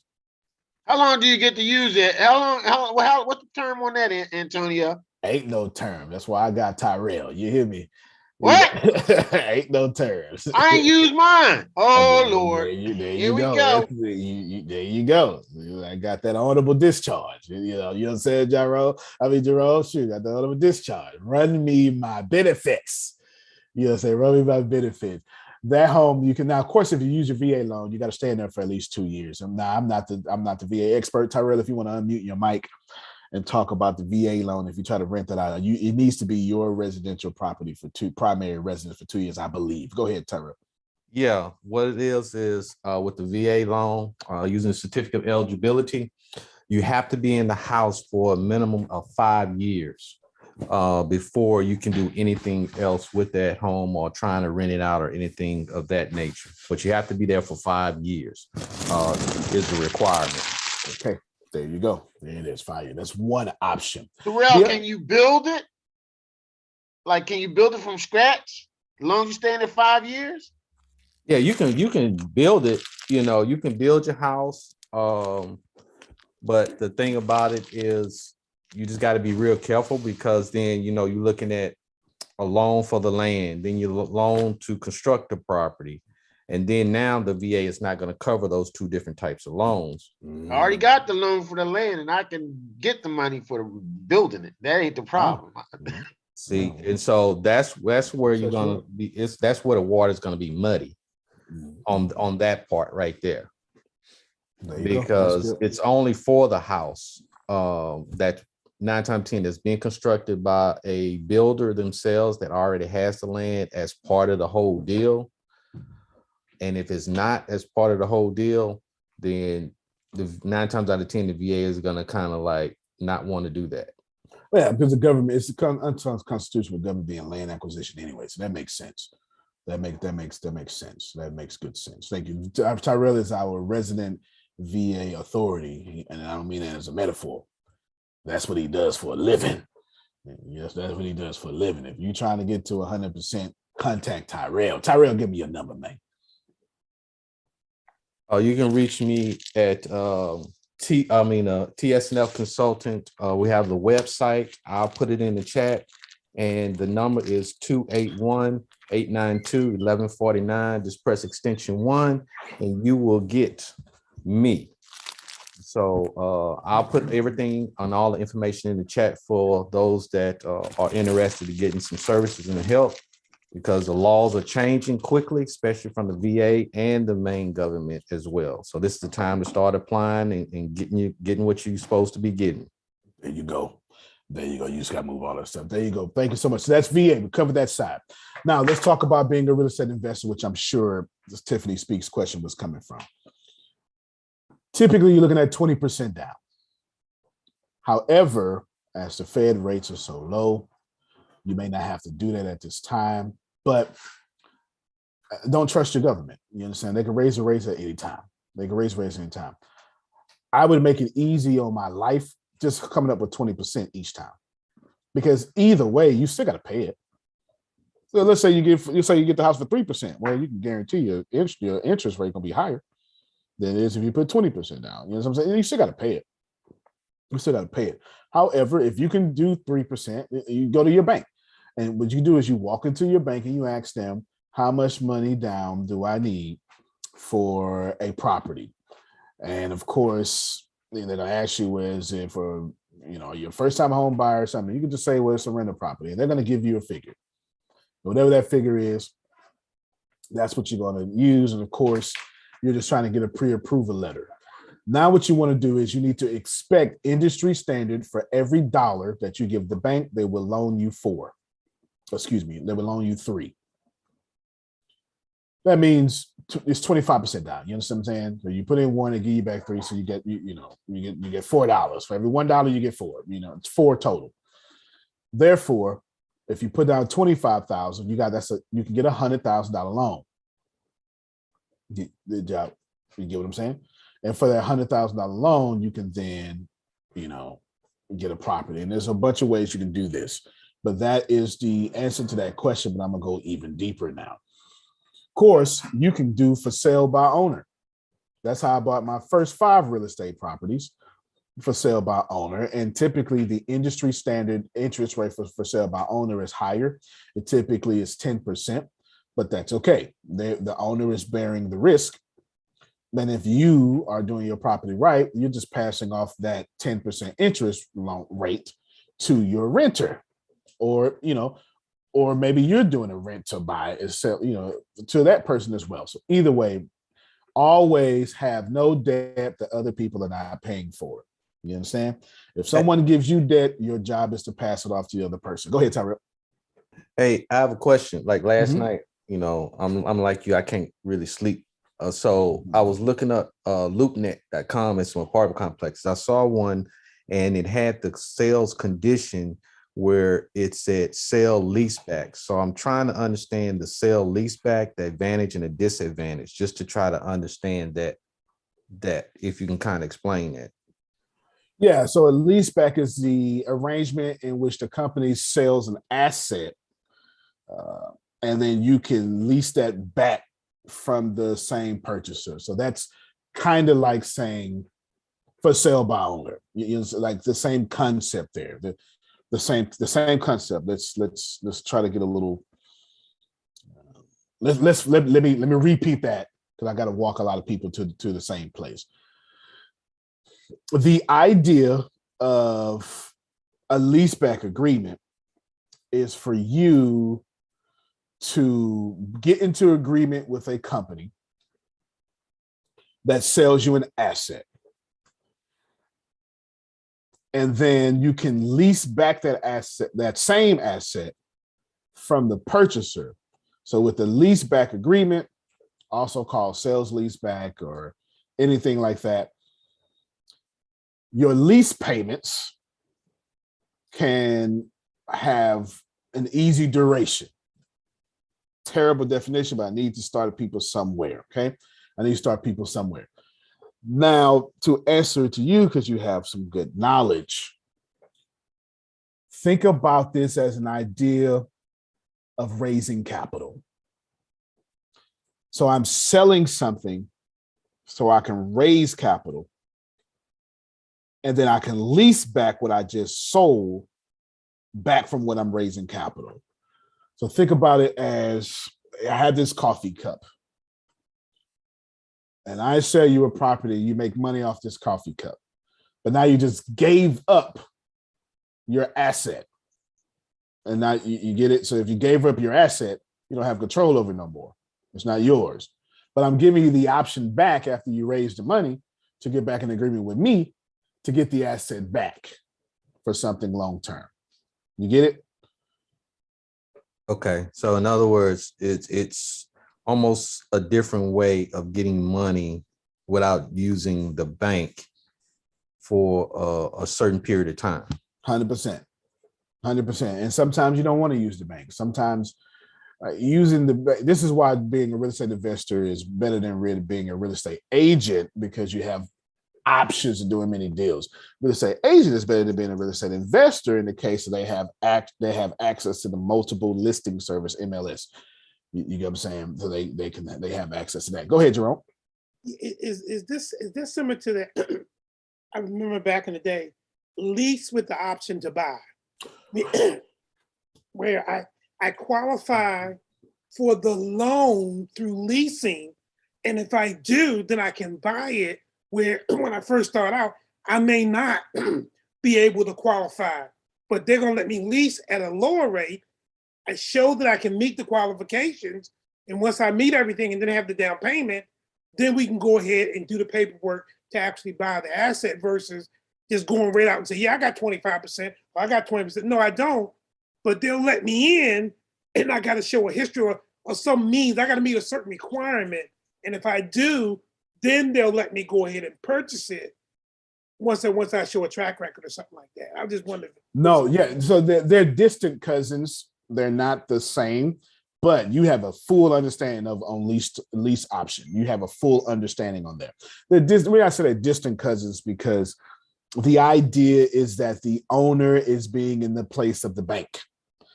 But the lease back is more about raising capital, while the lease to own is more about raising your credit. Let me explain this to everybody. Let's say you have, so Queen Tiffany and Kiana, they own an apartment complex. Well, we won't say an apartment complex. They're sisters and they own a house. And the house is in Texas, thank God. So therefore, it's a $225,000 house, which is one hell of a house everywhere else on the planet. Thank God for Texas. Okay, hold on, Rick. Let me get this update. She's what? She's still there. I know, but just make sure do you need to go there? Okay, she's good. All right. What was I saying? We was talking about money on this side. Deanna was trying to tell me something about some money. Oh, yes. These two queens got their life together. You understand, Kim? And here I am, this 350Z, 397 credit score, trying to coach you. And I'm trying to get you a house. You understand what I'm saying? I'm trying to get you a house, but I ain't got the credit. So I come to Kiana and I come to Tiffany and I say, please, you understand. She looks so good. I got to get in the house. I just got to get in the house because I want to marry the girl. And they say, look, I like you. I like you. You got a good, stable job, but your credit is trash. Of course, Kiana and Tiffany are far nicer than me, so they won't say my credit is trash. They'll say you're credit challenged. They got some tact about them. You understand what I'm saying? They got some tact. So while I'm credit challenged, it's what they'll tell me. The truth is, my credit is trash. My credit is trash. And I can't buy this house. So what they say is, Antonio, since you are a man of integrity, your chocolate skin is smooth. That's probably not what they're going to say, but I just want to throw that in there, Since you're a man of integrity, maybe... Come on now, butter. That's it. That shea butter, you understand. Since your credit is shot, this is what we're going to do. What we're going to do is we are going to take on the loan to become the bank, but we're going to charge you more interest. And in your contract, you miss one payment, you're done for. There is no returns on your money. So if you go 25 payments in and miss one, thank you for your donation, Antonio. Do you understand? Thank you for your donation, because this is the part of lease to own. And the reason why I can't miss one, because they're going to take proof of payment for 12 months to the bank and show that I can handle this payment. In the meantime, for that 12 months, they're going to give me to their friend Kim. Oh, no, Kim is with me. They're going to give me to their friend Arshia, and Arshia is going to be fixing my credit. You understand? So while I'm making payments, I go from a 397 to a 612. Praise Jeebus. I'm somewhere where I'm workable now. I'm average, but I'm not trash. I'm average trash. I stink when you get close to me. I don't stink from far away. So now they got 12 months of good payments, plus I'm almost there for credit. And all I have to do is do a transfer from, I don't want to get into legal terminology, but they can tell the bank, I want to transfer my loan to Antonio. Antonio now takes full responsibility of the loan. One. Kiana and Tiffany give full payment of whatever I bought the house for. Two, lump sum. minus their expenses. 2, and every monthly payment I made has been cash flow to them. 3. It's always a good deal. Always a good deal. So what's the disadvantage? Because I was on the website and they were saying there's an advantage and then a disadvantage. And I hear the advantage, but I like to also know what the disadvantage. So that fair way. enough. Fair enough. She's talking about the sale lease back. Let's give you 3 main points real quick. In a sale lease back, an asset. Well, let me get these big words out of my head. Well, no, an asset that's previously owned by the seller is sold to someone else and then leased back to the first owner for a long duration. Key point number 1. Key point number 2 is, in this way, a business owner can continue to raise capital or have capital or use the asset that he or she doesn't quite own yet.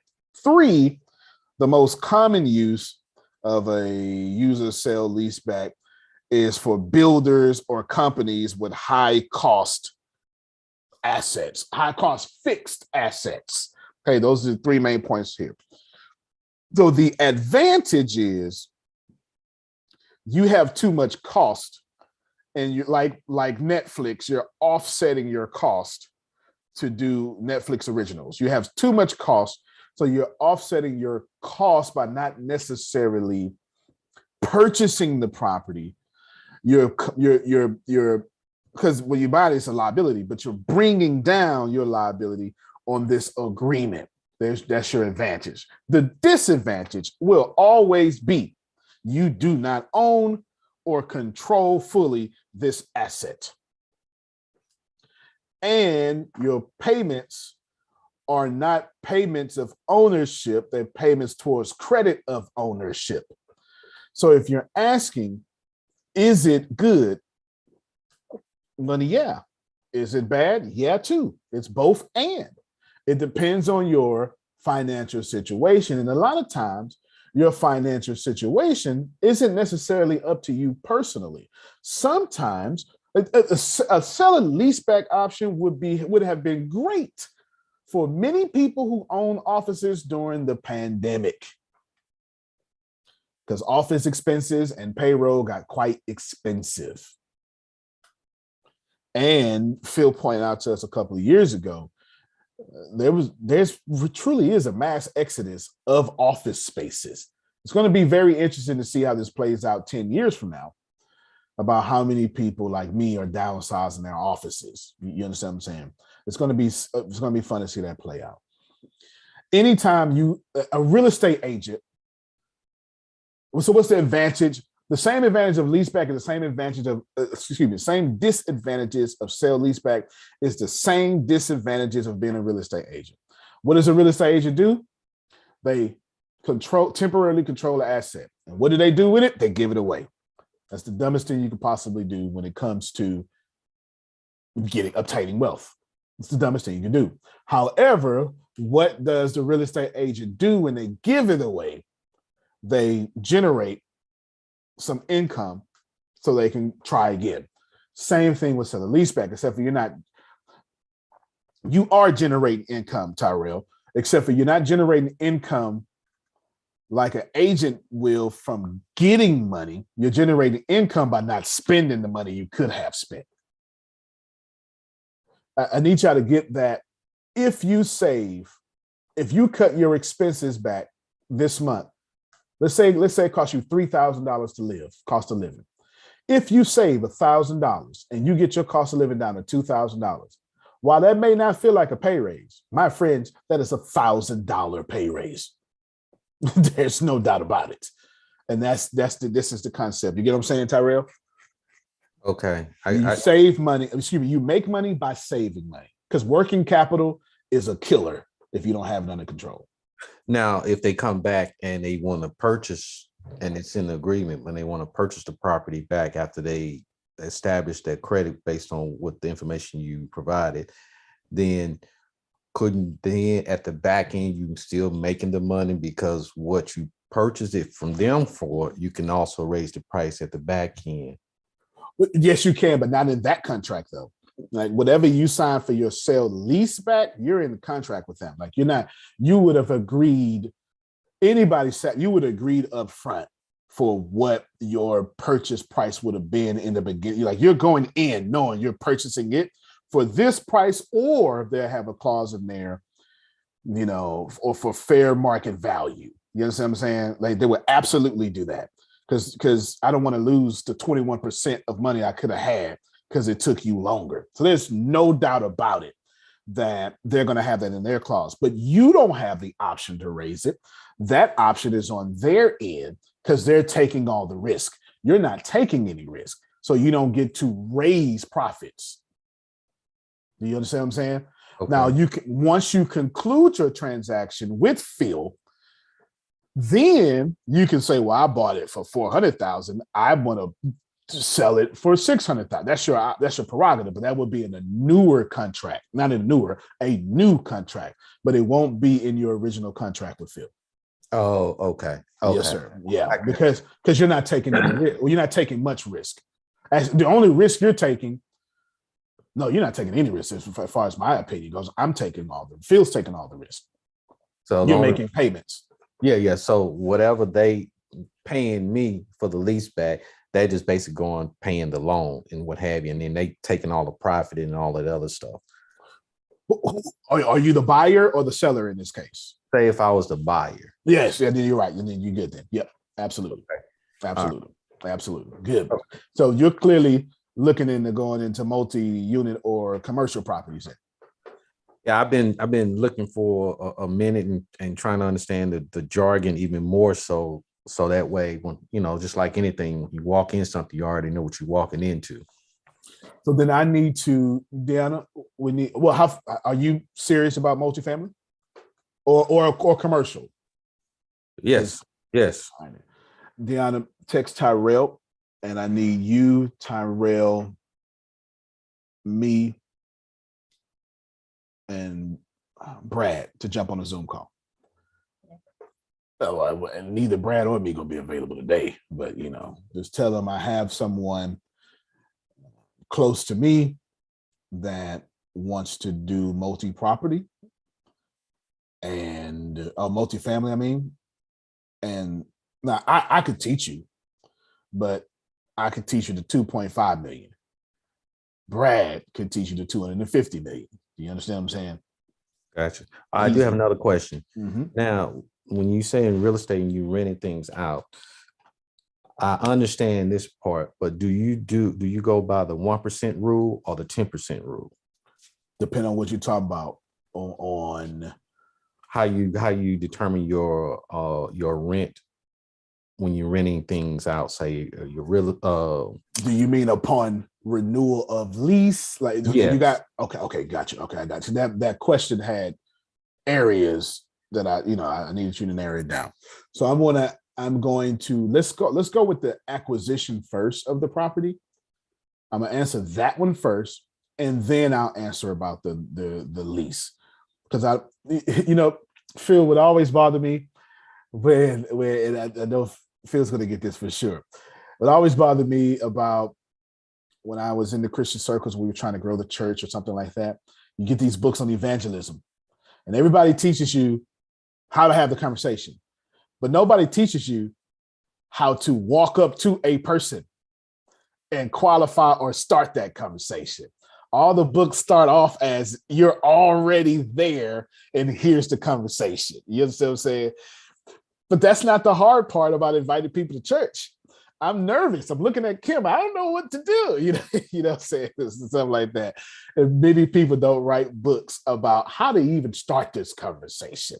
That's something human consultants do very well because they, work, have fun, and enjoyment, and all the stuff like that. They specialize in starting conversations and not just picking you up in the middle of, oh, you already have a 10-year relationship with this person. Let's train. It's things like that.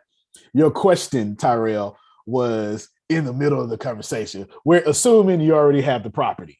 How many of you want to know how to get the damn property? All right. So I'm gonna answer both because he took us far in the conversation. When I acquire properties, well, Deanna, what percentage rule do we use when we acquire properties? Shame on you if you don't know it. Can you give me a little more?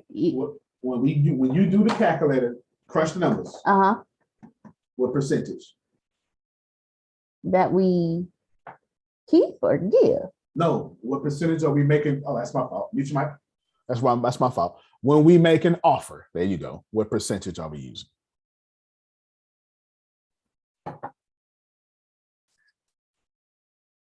Say it out loud, Grace. My brain is lost. 65% rule. 65% rule. There you go. Thank you. There you go. There you go. That's what happens when you put people on the spot. 65% rule. As a real estate investor, what you want to do is you want to offer 65%. Some people are going to say, but here's the deal. You're gonna need to have to find a realtor that's going to be comfortable with that. You understand? That's going to be one of your challenges.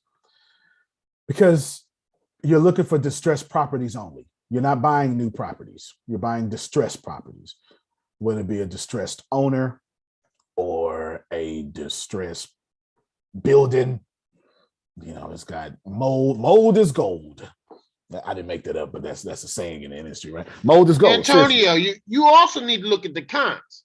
Because if you give somebody 65% of something, but the comps in that area tell you that it's even less, you don't do that. Yeah, you don't do that. You don't do that. Yeah, you're absolutely right. Comparables, comps is what he's talking about. Is you have to, let's say there's rules for comps. You have, let's say the house is 2,500 square feet. I need to stay within 25 square feet. If I do 2,600 square feet, that's not a comp anymore. It's not made. I doubt it. I seriously doubt it. I wouldn't go over 100 feet. You understand? I wouldn't go over 100 square feet. That's a different house. That has it only takes 100 square feet to add another bedroom or a half bath. You understand what I'm saying? So I wouldn't go over 100 square feet without a doubt. And it needs to be in the same zip code. Do you understand what I'm saying? So it needs to be 3 properties, and it needs to be sold in the same zip code, same comps. 2 bed, 1 bath. Then you can't do a 2 bed, 2 bath. That's not a comp. That's not a comparable. It needs to be 2 bed, 1 bath. If one has a garage and one doesn't, that's not a comparable. Do you understand? So the next obvious question Stradivari asked me is, well, what happens when I try to buy a house don't have no comps? Don't you buy that doggone house? Do you understand? That's exactly. Real estate is not emotional. You do not buy that house. If it don't have any comparables, how do you know you got a good deal? Do you understand what I'm saying? Now, what we do is we use what we call, we go in zip codes that are called hypermarkets or super hypermarkets. We're very strategic. I don't buy single family anymore, so this isn't something we do. I buy multi. That's why I work with Brad, but I don't buy single family anymore. But when I did, often, you're talking about. So, what's a super hypermarket? That is what's a hypermarket? A hypermarket is a zip code that has houses selling 60 days or less. It's very important, and I will tell you why. And you know what's worse than losing money? Tying your money up. Boy, I need somebody. Yeah, that makes sense. Time. Because it's just there, and you want to make money, you can't make money, you get frustrated. You got a house, your money tied up in the house for 13 months. That is the last thing you want to do, is have $200,000 tied up for 13 months. So we go strategically in zip code, and all you do. This is why you need an agent to do this. It's a simple search. It's a simple query in the search. That is it. It's easy. It's just a little push of some keyboard strokes. And we look for 60 days or less. Zip code, 60 days. This is some golden information, y'all. Zip code, 60 days or less. Boom. And if the houses are moving with those comparables, that's a hypermarket. Go in that house. Because what you're saying, Jerome, is it's going to take you 30 days to renovate, 30 days to close. You understand what I'm saying? And another 30 days for stuff you don't expect, blah, blah, blah. Or 30 days to purchase because it's a process. So you're tying your money up for 90 days. That's a good look. What's not a good look is tying your money up for more than 90 days. You want to be in and out 90 days. A super hypermarket is the same thing I just said, but 30 days or less. And you say, well, ain't no properties moving that fast. Happens every day. And for many different reasons.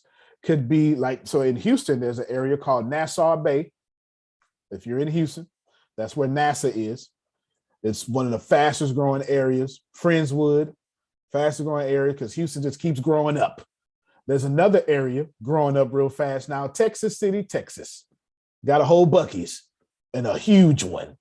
Like a Wait a minute, I'm writing all this down. Well, slow down. Yeah. Nassau Bay, Friendswood, any area on the south side of Houston, these little communities inside of Houston, because Houston is growing fast. They keep buying up property. It keeps buying up property. Houston's growing really, really fast. Really fast. And these areas, I'll tell you why, because Phil, where are most millionaires, or like where are most of the millionaires made today? In Houston or in Texas. So you want, North Houston too. So if you want to make the millions of dollars, you need to be in Houston, Austin, etc. But like Monica, you're not trying to live in the middle of traffic. So what do? You go to Pflugerville or something like that, which is crazy. She tried to get out of there. You know what I'm saying, though? But you go right outside the city. So your traffic commute is 15, 20 minutes. You understand what I'm saying? Instead of having to deal with the hustle and bustle of the city, you just want your money in the city, and you want to be in one of those high-end areas that are properly guarded and secluded. You know what I'm saying? Cool, like Briar Forest. This is all Houston talk, but just so you understand what I'm talking about. Okay, Phil. Yes, sir. Go ahead. Will you promote tonight for us? Tonight, we'll be meeting at 5:30, and that is we're doing the subconscious mind, power of the subconscious mind, and Phil's getting ready to tell us about it here in a second. At 5:30 Central Standard Time, 6:30 y'all time, for most of you on the East Coast. Go ahead, Phil. Yeah, it's literally how to deal with mental blocks. And it's a really good chapter. I know Susan looked into it very deeply before, but I just skimmed it before. I was planning on skimming it before we start tonight, but there's some really good information in there. Good stuff. So mental blocks. And then Najee's doing the keynote. Yes, absolutely. She's doing the keynote tonight at 7 Central Standard Time, and she is one hell of a powerful speaker. There you go. So we'll see you all. We do a Let's Study a Book every Tuesday. And we we're doing the best we can, but we'll have to have you get out your current situation. And Phil and Susan are masters at that, so we are grateful. We are very grateful. Thank you, Phil. Thank you very much. Love you. Love you more. 65% rule to buy the property.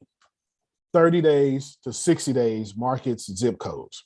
There you go. To answer Tyrell's question now that you got the property, all right, how should you go up and rent? 1% is a lot better than 10%, obviously. You understand? However, 10% is unnoticeable to most people. Let's say my rent is $600. Always remember fair market rent. This means, what is the world charging? And what is the world charging in your area and zip code? Everybody stays even with everything. It's like a gas station. You don't have a gas to be $3.65 and you go on the other side of town and it's 79 cents. You understand what I'm saying? It's fair market gas prices. Everybody is keeping the fair market, so nobody is getting gouged. You understand what I'm saying? Same thing with rent. So what you're doing is 10% is what I would go with every time, Tyrell, and I'll tell you why. If you're talking about I messed up. I didn't mess up, but I put my bias in there. I'm doing 10% every time because I'm used to commercial. And let me tell you something, no matter how much I pressure wash my driveway in the apartment complex, Kim, no matter how much I put the hula hoop dancers out there and how many palm trees and give you the gated community, the property don't go up. In commercial multifamily properties, there's only one way for the property to go up: rents. The only way that property has value is rent. So every time you go up in rent, you go up more unearned income. More unearned income, and the bank says you're doing a good job, Tyrell. Single family, that's when you got to do all that, put the little palm tree out so I can, do my little decoration, spray for mosquitoes and all that stuff, pressure up. That's when you got to get the appraisal, put the right pictures up in the house and, all that stuff. Don't let it smell like dog poop or cat poop or whatever y'all do with y'all pets, what I'm saying? All that stuff like that. Boom. That ain't got nothing to do with commercial. Multifamily is all about how many rents you got in. This is why I'm never going to train you, Deanna, to buy a 100-unit apartment complex and live in one of them or make one of them the maintenance room. Nope. Because the more doors you have paying rent, the richer you are. You get me, Tyrell? Yeah, I got you, because I remember one time you mentioned that when you purchase multi-family units, you always like to purchase when they're already, and I repeat, already at 100% filled. That's it. I purchase already cash flowing properties. When I buy single family, it's a distressed property. I need it to have problems. You understand? I need it to be ugly with potential, or I need you to have problems. When I'm buying apartments, I don't want a single problem. I treat it like buying a used car. How many miles on it? 12,000. Ooh, that's good. Who was driving it? Well, my grandpa didn't drive much. Oh, I like this car. Because every year you're supposed to put 25,000 miles in the car. I'm looking for a car with no problems. You hear me? I'm looking for a boyfriend with no issues. A girlfriend with no issues. You know what I'm saying? How much baggage you come with? When it comes to real talk, when it comes to apartments, I want no baggage. I want already cash flowing. If it ain't at 100%, that ain't no problem. What percentage is it? Oh, it's at 50%. Ooh, I don't like that. Why is it at 50%? What's the real problem here? And I need to go investigate that problem. If I can't fix that problem without spending too much money, I ain't buying that. So what's the minimum percentage far as it needs to be? Like, I've seen one that was like 95%. I've seen one that was at 90%, but I haven't seen any that was below that. But I'm not really worried about percentage in occupancy. If the percentage is low in occupancy, there's a huge red flag. Something's going on. That property manager needs to be fired. You're a slumlord. Something is happening because everybody needs a place to stay. You understand what I'm saying? Economic disruption, something didn't happen. I'm not really worried about the percentages. This is the number I'm really worried about. How much money per door am I clearing? Boy, we are teaching today, Jerome. I want to know how much money per door am I making and how much money per door am I clearing? Yeah, so we can get the ROI, return on investment, baby. That's it. Because I can use that money, that profit, to fix that occupancy. You understand what I'm saying? I'll give you a great example. There was an apartment complex in Indiana just passed up only because we didn't want to overcompensate ourselves. It was 117 units. And it was making like $697 per door. I wish I had Grace next to me. Let me show y'all something. I would say, Grace, calculator, please, is what I would say. You understand what I'm saying? Let me show you what I'm talking about. Let me show you the difference between, this is why we talk about how money works, and then why you don't have any. I'm giving you all the solutions. When you got 117 doors with 7 per door, that's profit. at $81,549 a month. Help me, somebody. Kim. What was wrong with it? We passed up because we got too much money out right now, and I didn't want to overcompensate myself. I've already learned by losing that the last thing I want to do is lose something else because I use my resources too far. So Antonio, what does a 117 door apartment complex cost? And that one,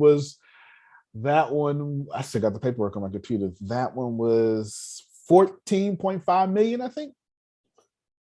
Okay. And you need 20% down, and it was multiple investors. And you know, when it's something's $14 million, this is what I love about multifamily. Let's do this right now. Let's do. Ooh, y'all are learning today by accident too, because these questions are good. So we all need to get together. That's throw right. in our little money and buy. That's right. That's right. That's right. So here's 14 million. Let me double. Yep, there's 14 million, and I want to just get 20% down. So I need 2.8 million. I need to get 2.8 million. The rest can be financed. You understand what I'm saying? So I got 14 million. I need to get to 2.8 million. Everybody on the same page? Yeah. All right, cool. So now I need 2.8 million down. Now watch this here. When I'm getting. So we all put in 280,000 and exactly. So when I'm getting 28 million, I'm just going to divide that now by I'm going to do about $81,000 because that's what it was returning back. This means it takes me 35 months to break even. Do you know how good of an investment that is? This means that's cool. In 3 years, I'm 100% profit.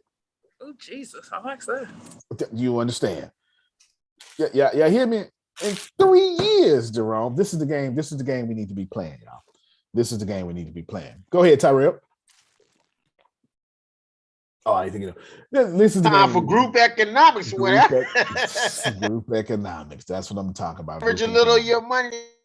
Absolutely. And so, because that's why. So I got Kim. Me and Kim going in on a few deals. I'm saving the money for a deal with him, and then I got Deanna saving the money for a deal with him, and then I'm gonna put enough money in his pocket to where I'm gonna put him on this other side. You understand what I'm saying? Ken gonna have other folk buying him apartment complexes. It must have been all them tired paying months he had all his life. Yes, sir. Yes, sir. I'm not getting any younger now. Well, I understand. Tyrell ain't being left behind at all. You understand what I'm saying? The race out there right now, getting 44,000, saving 44,000. But you just get to 50,000 and then start flipping it. You understand what I'm saying? If any of you have 50,000, contact me. I will put you in touch with Ken Johnson, and then we will sit down and talk. Ken has a better. I have a good vehicle for larger money. Ken has a better vehicle for 50,000 than what I would. Yes, sir. This is the reason why you're teaching us finance. Come on, man. Because the bottom line, I'm gonna be very honest with you. Mm-hmm. When you first started talking about real estate back in the day, because I was gonna do the whole multifamily, blah blah blah blah blah, and I let that go. I said, no, I ain't gonna mess with that.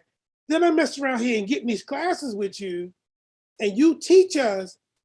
We sitting here depending on the government to educate us about how to maneuver and take care of our money. And I'm sitting there going, they done lied to us. Come on. They done lied to us. Then I sit there and I'm listening to you and I went, wait a minute, Jerome. You had it right the first time.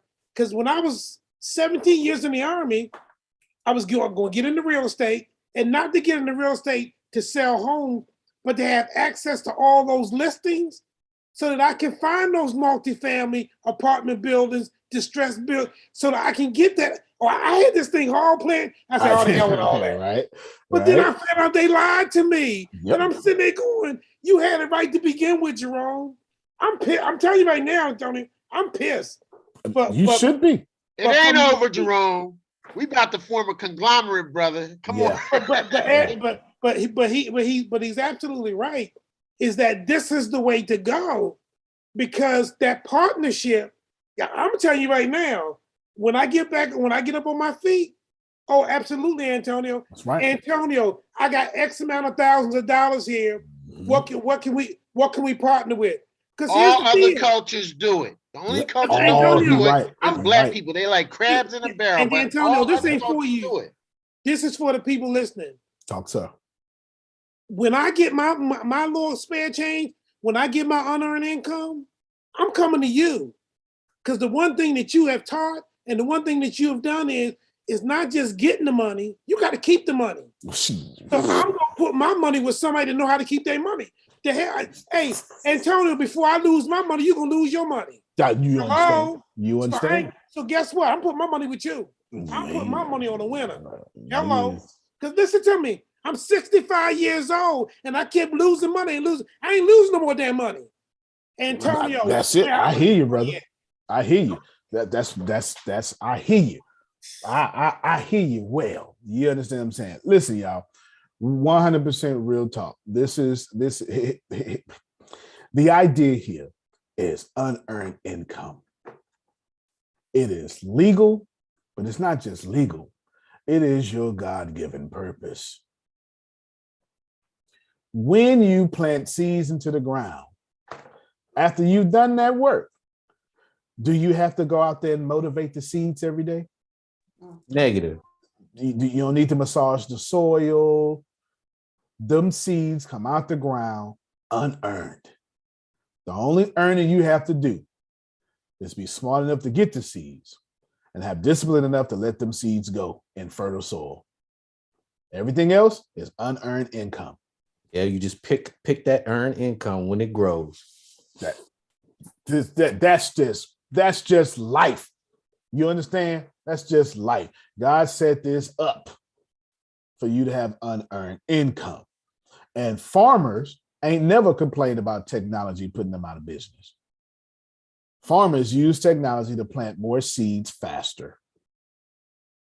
It is only you folk who don't own the land and own the resources that technology puts out of business. Boy, I just said something. You understand? This is what we do. This is how we do it. Y'all come together. As a matter of fact, we do it right now. We do it with Ken. Let me ask Ken permission. Ken, with some high quality folk who ain't gonna be doing no dang on complaining, who understand the power of investing. Do you mind working with 3 or 4 of these folk that is of our likeness, same-mindedness? Oh no, they're on our team. Absolutely.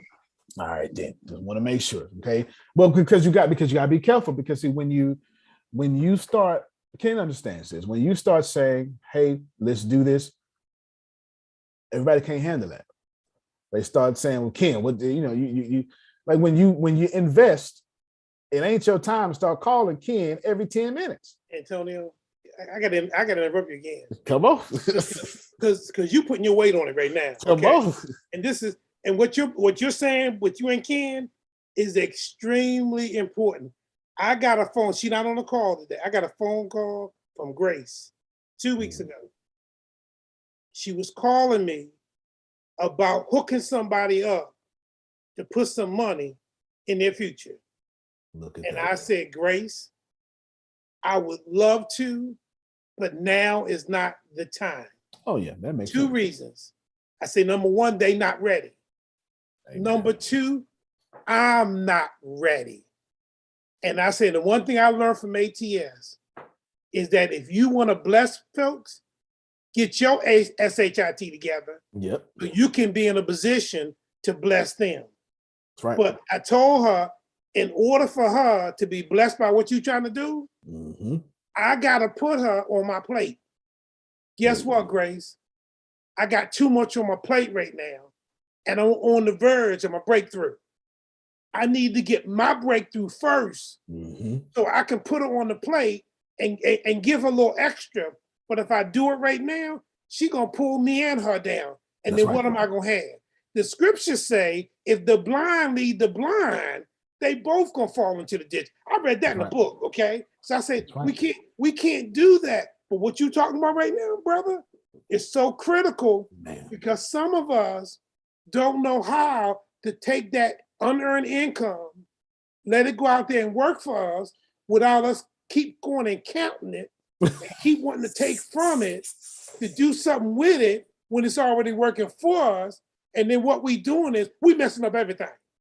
We messing up everything. Everything. That's why me and Ken don't work with everybody. That's why you and Ken have a partnership that you can sit on this call in front of everybody and say, Ken, bum, bum, bum, bum, bum, bum. And you hear him, he didn't hesitate. But those of us that got that little itchy one, like, wait a minute, Antonio, wait a minute, Ken. No, come on now. You messing up. You gotta trust the process. Because that's why you broke now.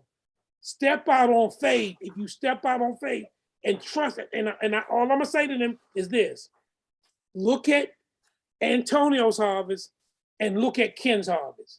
It speaks for itself. We ain't talking about them. Look at their harvest, and if their harvest is there, then you need to trust that damn harvest. Close your mouth and keep on letting your money work for you. I'm gonna shut up. No, that's 100%. No, you said that well because people need to. So Jerome, my next office I'm getting in Houston, I got to put Antonio in his own section. Gotta keep him at arm's length. Show you right, brother. Show you right. He called me that. He called me that last month and told me that. He called me last month and told me that. Antonio. Ken is smarter than he looks. To believe me. Yeah, he ain't no dummy. He ain't little. My man raised no fool. He's far from a dummy. My man very far from it. Nah, and he has. I'll tell you, if you got $50,000, the best vehicle, Ken has a better vehicle than me. I think you need to have 150 for me to do what I would like to do in my area. Of course, I've helped out the years before of 6,000, 2,000, but that's not something I enjoy to do because I like multifamily. I like the idea of making $250 million at one time. It takes the same amount of energy. You know, it takes the same amount of energy. And I was taught that way. I got pulled by someone early enough to tell me you think too small. And I thought I was doing good. I thought thinking the millions was good. And you're like, nah, you need to be thinking in billions. And that's my mindset now. It's in there too much. You know what I'm saying? It's in there too much. We got $100,000, 150, we can do something. But if you got 50 or less, 50 to 25, I'm gonna send you to Ken. You understand what I'm saying? I'm telling you right now, I'm gonna send you to Ken. Deanna getting some money, coming across some money. Ken, who I had call you the other day. I ain't lying. Shoot. Miss Deanna, who I miss, because I used to see her all the time. All the time. You know what I'm saying? And look, Jerome, I wasn't even around. I call Ken, and I went to the restroom. You know what I'm saying? So that comes because I knew Ken was gonna take care of her. I don't need to be right there. We no three-way call. You call Ken. But I'll call Ken. You understand what I'm saying? Because the goal is to keep the dang on money. You know what I'm saying? Like let's I like messing with Kim and Deanna and Arshia. They're pretty ladies. And you know how you gonna get a pretty woman but can't keep one? See, y'all don't want to play with me. You meet her at the club in a short dress. Then once you get her, you want to take off the short dress. And can't afford to buy her a drink. And can't afford to buy a drink or buy her a long dress to put on. You know what I'm saying? If you're gonna date someone that is pretty, you got to deal with those consequences. If you're gonna date an entrepreneur man like Ken, you got to deal with those consequences. Ken ain't gonna be here all the time. You hear me? He's not available. Now, baby, you can get time or you can get money. You understand what I'm saying? I'm not available. You got to understand it in that manner. So we don't deal with everybody. So here's the offer. I'll give it to you. If you got 25 to 50,000, or can just, just start raising that stuff. Come and we'll get you some residual income. Okay, Kiana. Okay, very much. Right. Come, we'll get you some residual income. Pretty good. Y'all cool with that? Cool. I just want to say a few more things as we visit to the second class. Well, actually, let me take a few more questions. Any more questions? Because those real estate questions were very, very good. Very, very good. Good job. Tyrell's clearly ready. He's clearly ready. So I need you to take point on that because you talk on the phone way more than me. You know what I'm saying? It's just Tyrell. He ready. He been ready. He been ready since last year. You know what I'm saying? He ready. He ready. And he done found some way to get some more money. So he good. That's some books you had me reading. Yeah, man. I look, I don't play no games. If y'all ask me what book I want you to read, I'm gonna give it to you. I only read books to get me to the next level. I don't read books for entertainment. Yes, ma'am. Sorry, I just had a question. We're also trying to get into real estate, but I know you had mentioned the other day of us saving 76. Now, what can we also do? Also, I mean, the saving as well as what else could we also do to be able to get to a good place in order to start investing, to get up to that 25, 50, whatever $1,000 that we do need. I know it's saving is a bulk, but what also can we do, I guess? Well, yeah, I don't think anybody on this call, there's not a Ken or an Anthony or Jerome that's going to disagree with what I'm about to say. Start now. Yes. Like that was, you know what I'm saying? Start now. Do not despise small beginnings. Start now. So whatever you got, start now. The second thing I would tell you to do is cut your expenses immediately. And just eat crow for the next year or something. It's better to do that. Now, how much money you need to save, irrelevant. Yeah, don't worry about saving much money. This is what you do. Have a private conversation with somebody like Ken and say, Ken, how much money would I need to save for you to do something with? And Ken will say something like $30,000. Antonio would say something like $30,000. And then now you got your goal. Because you're not really necessarily expecting to get rich off $30,000, but if you can turn $30,000 into $1,500 a month, you're doing well. You know what I'm saying? You're doing very well. Now you got stable income, $1,500 a month. Would $1,500 a month take care of you and your husband? Yeah. Well, yeah. No. See, no. If you only had $1,500 a month, would it take care of you and your husband? Yeah. Okay, so y'all can live off $1,500 a month.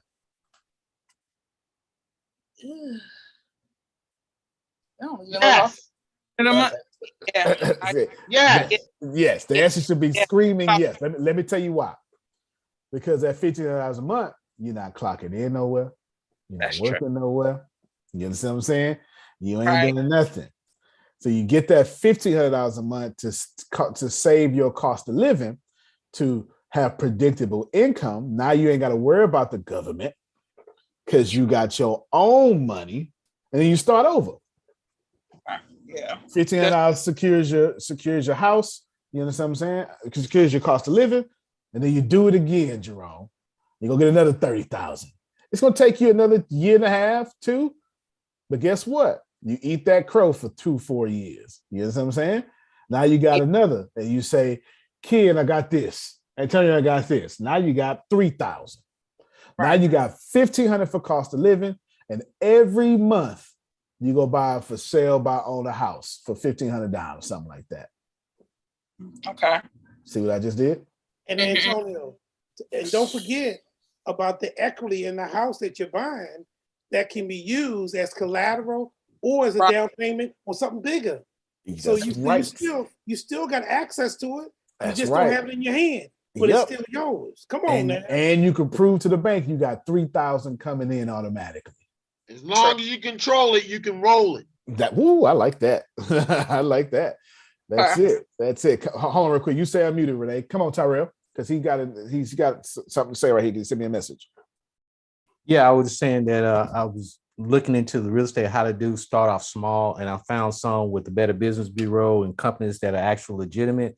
There are companies like Ground Floor, Concept, and some of the others where the minimum is $10 to invest, and others is like $500 invest. They either invest in apartment complexes or property purchasing and flipping, or they just renting it, and then you get a dividend, each quarter.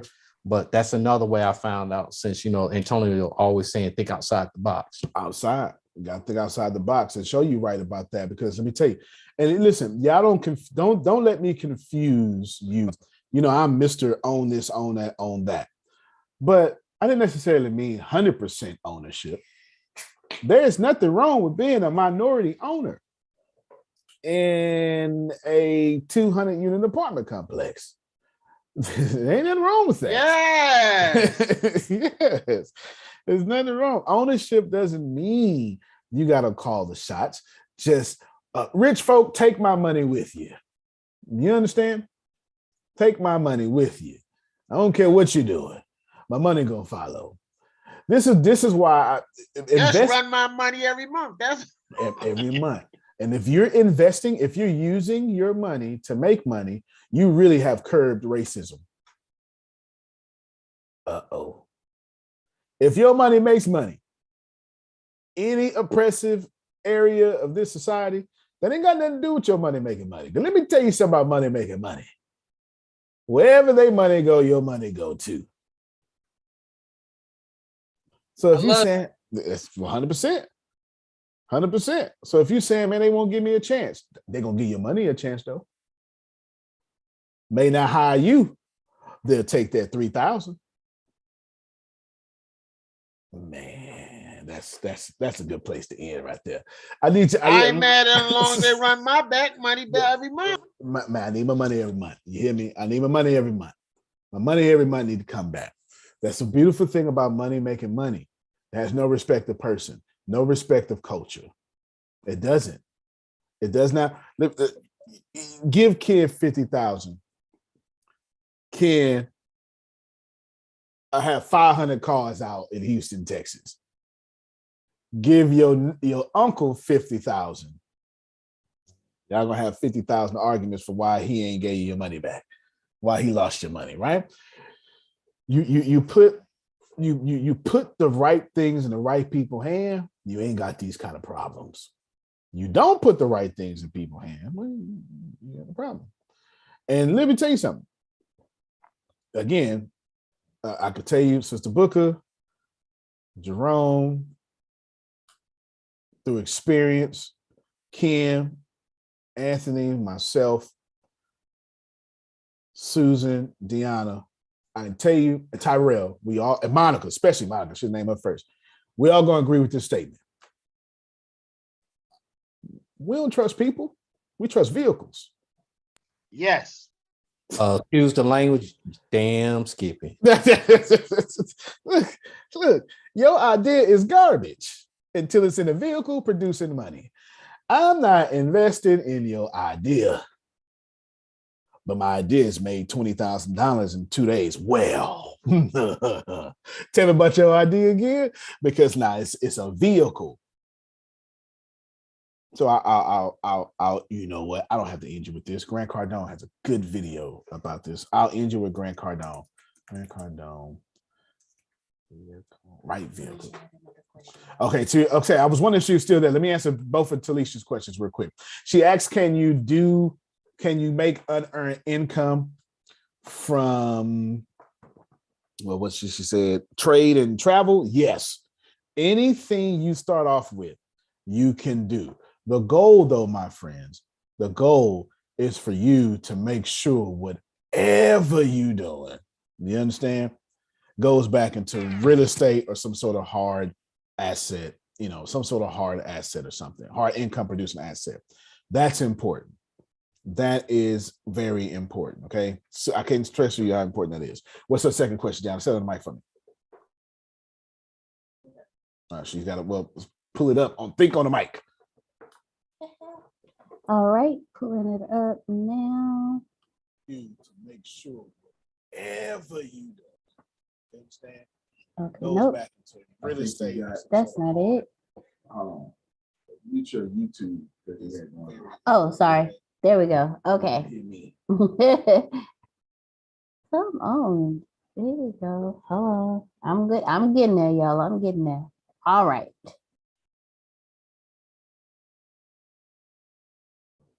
This is what happens when you multitask.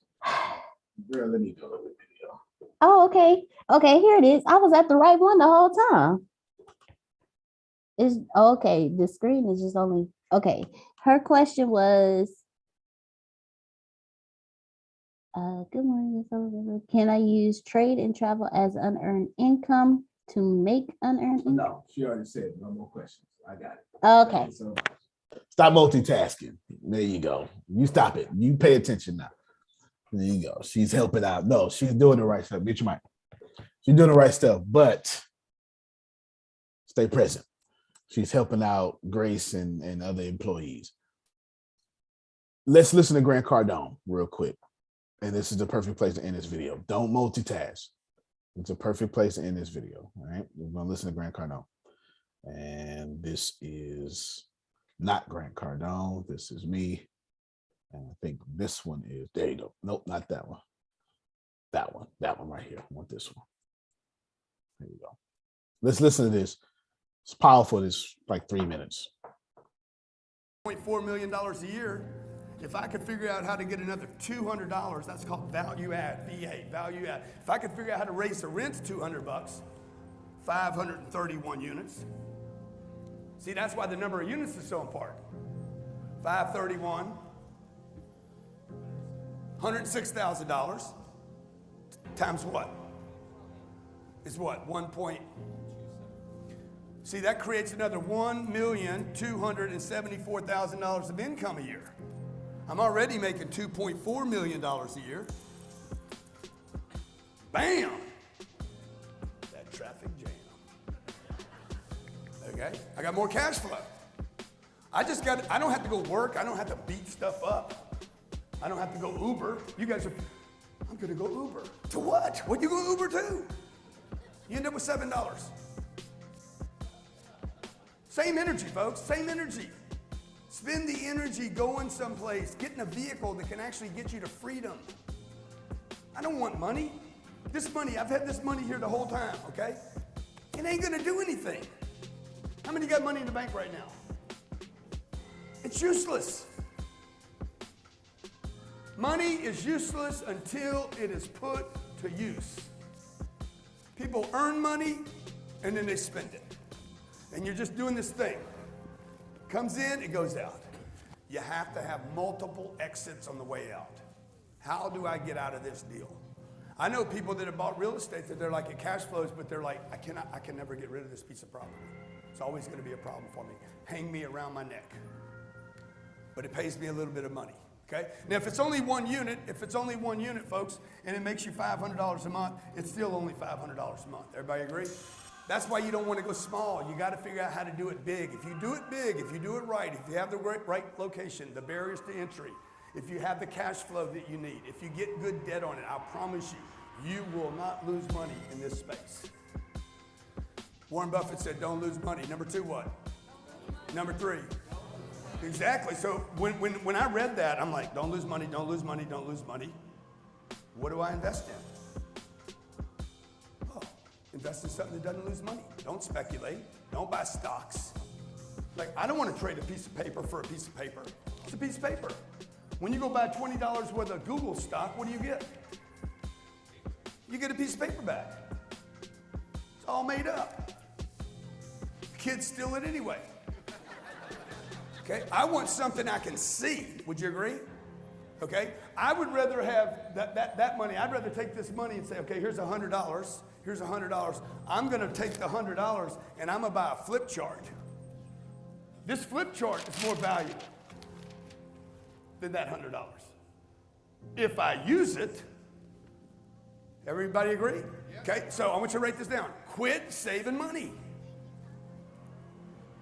The banks have brainwashed you. Save your money, save your money, save your money, save your money. The Wall Street also did this. Stay liquid, stay liquid, stay liquid. You want liquidity. No, you do not want liquidity. You want to be illiquid and you do not want to save money. All right, that's Grant Cardone. I'll put out this link right there. I want to end you with 2 inflammatory statements. You probably won't like, if you got common sense, you ain't gonna like either one of them. Okay, here's the video out there right now. Diana, have you been taking notes? No? Nobody? Okay, that's all right. We ain't got no notes for this one. The banks are criminals. Well, but I got a credit union. Criminal?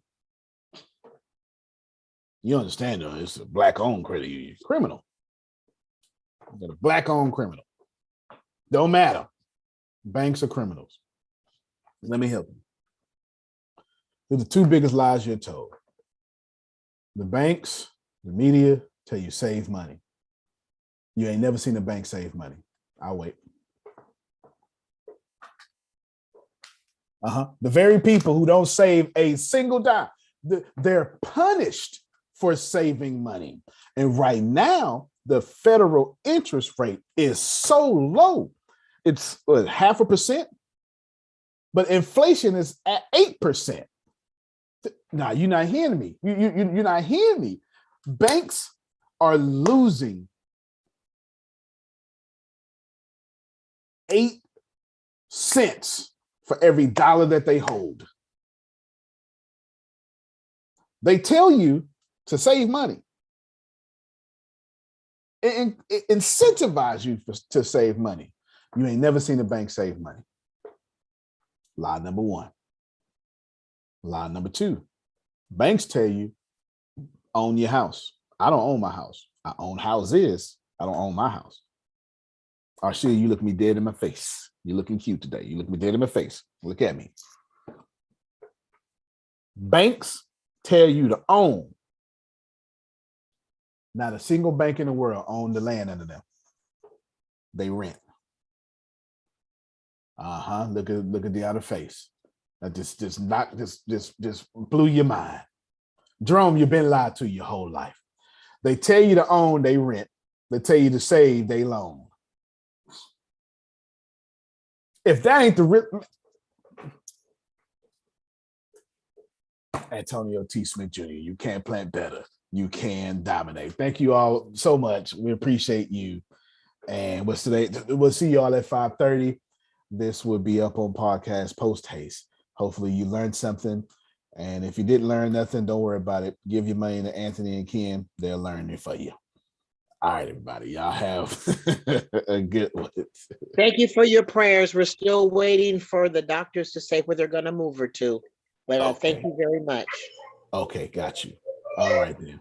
And Tony sent you a private message too. And on chat, on the Zoom? Okay. Got you. Sure will. So let me copy and paste this so I got you. I sure will.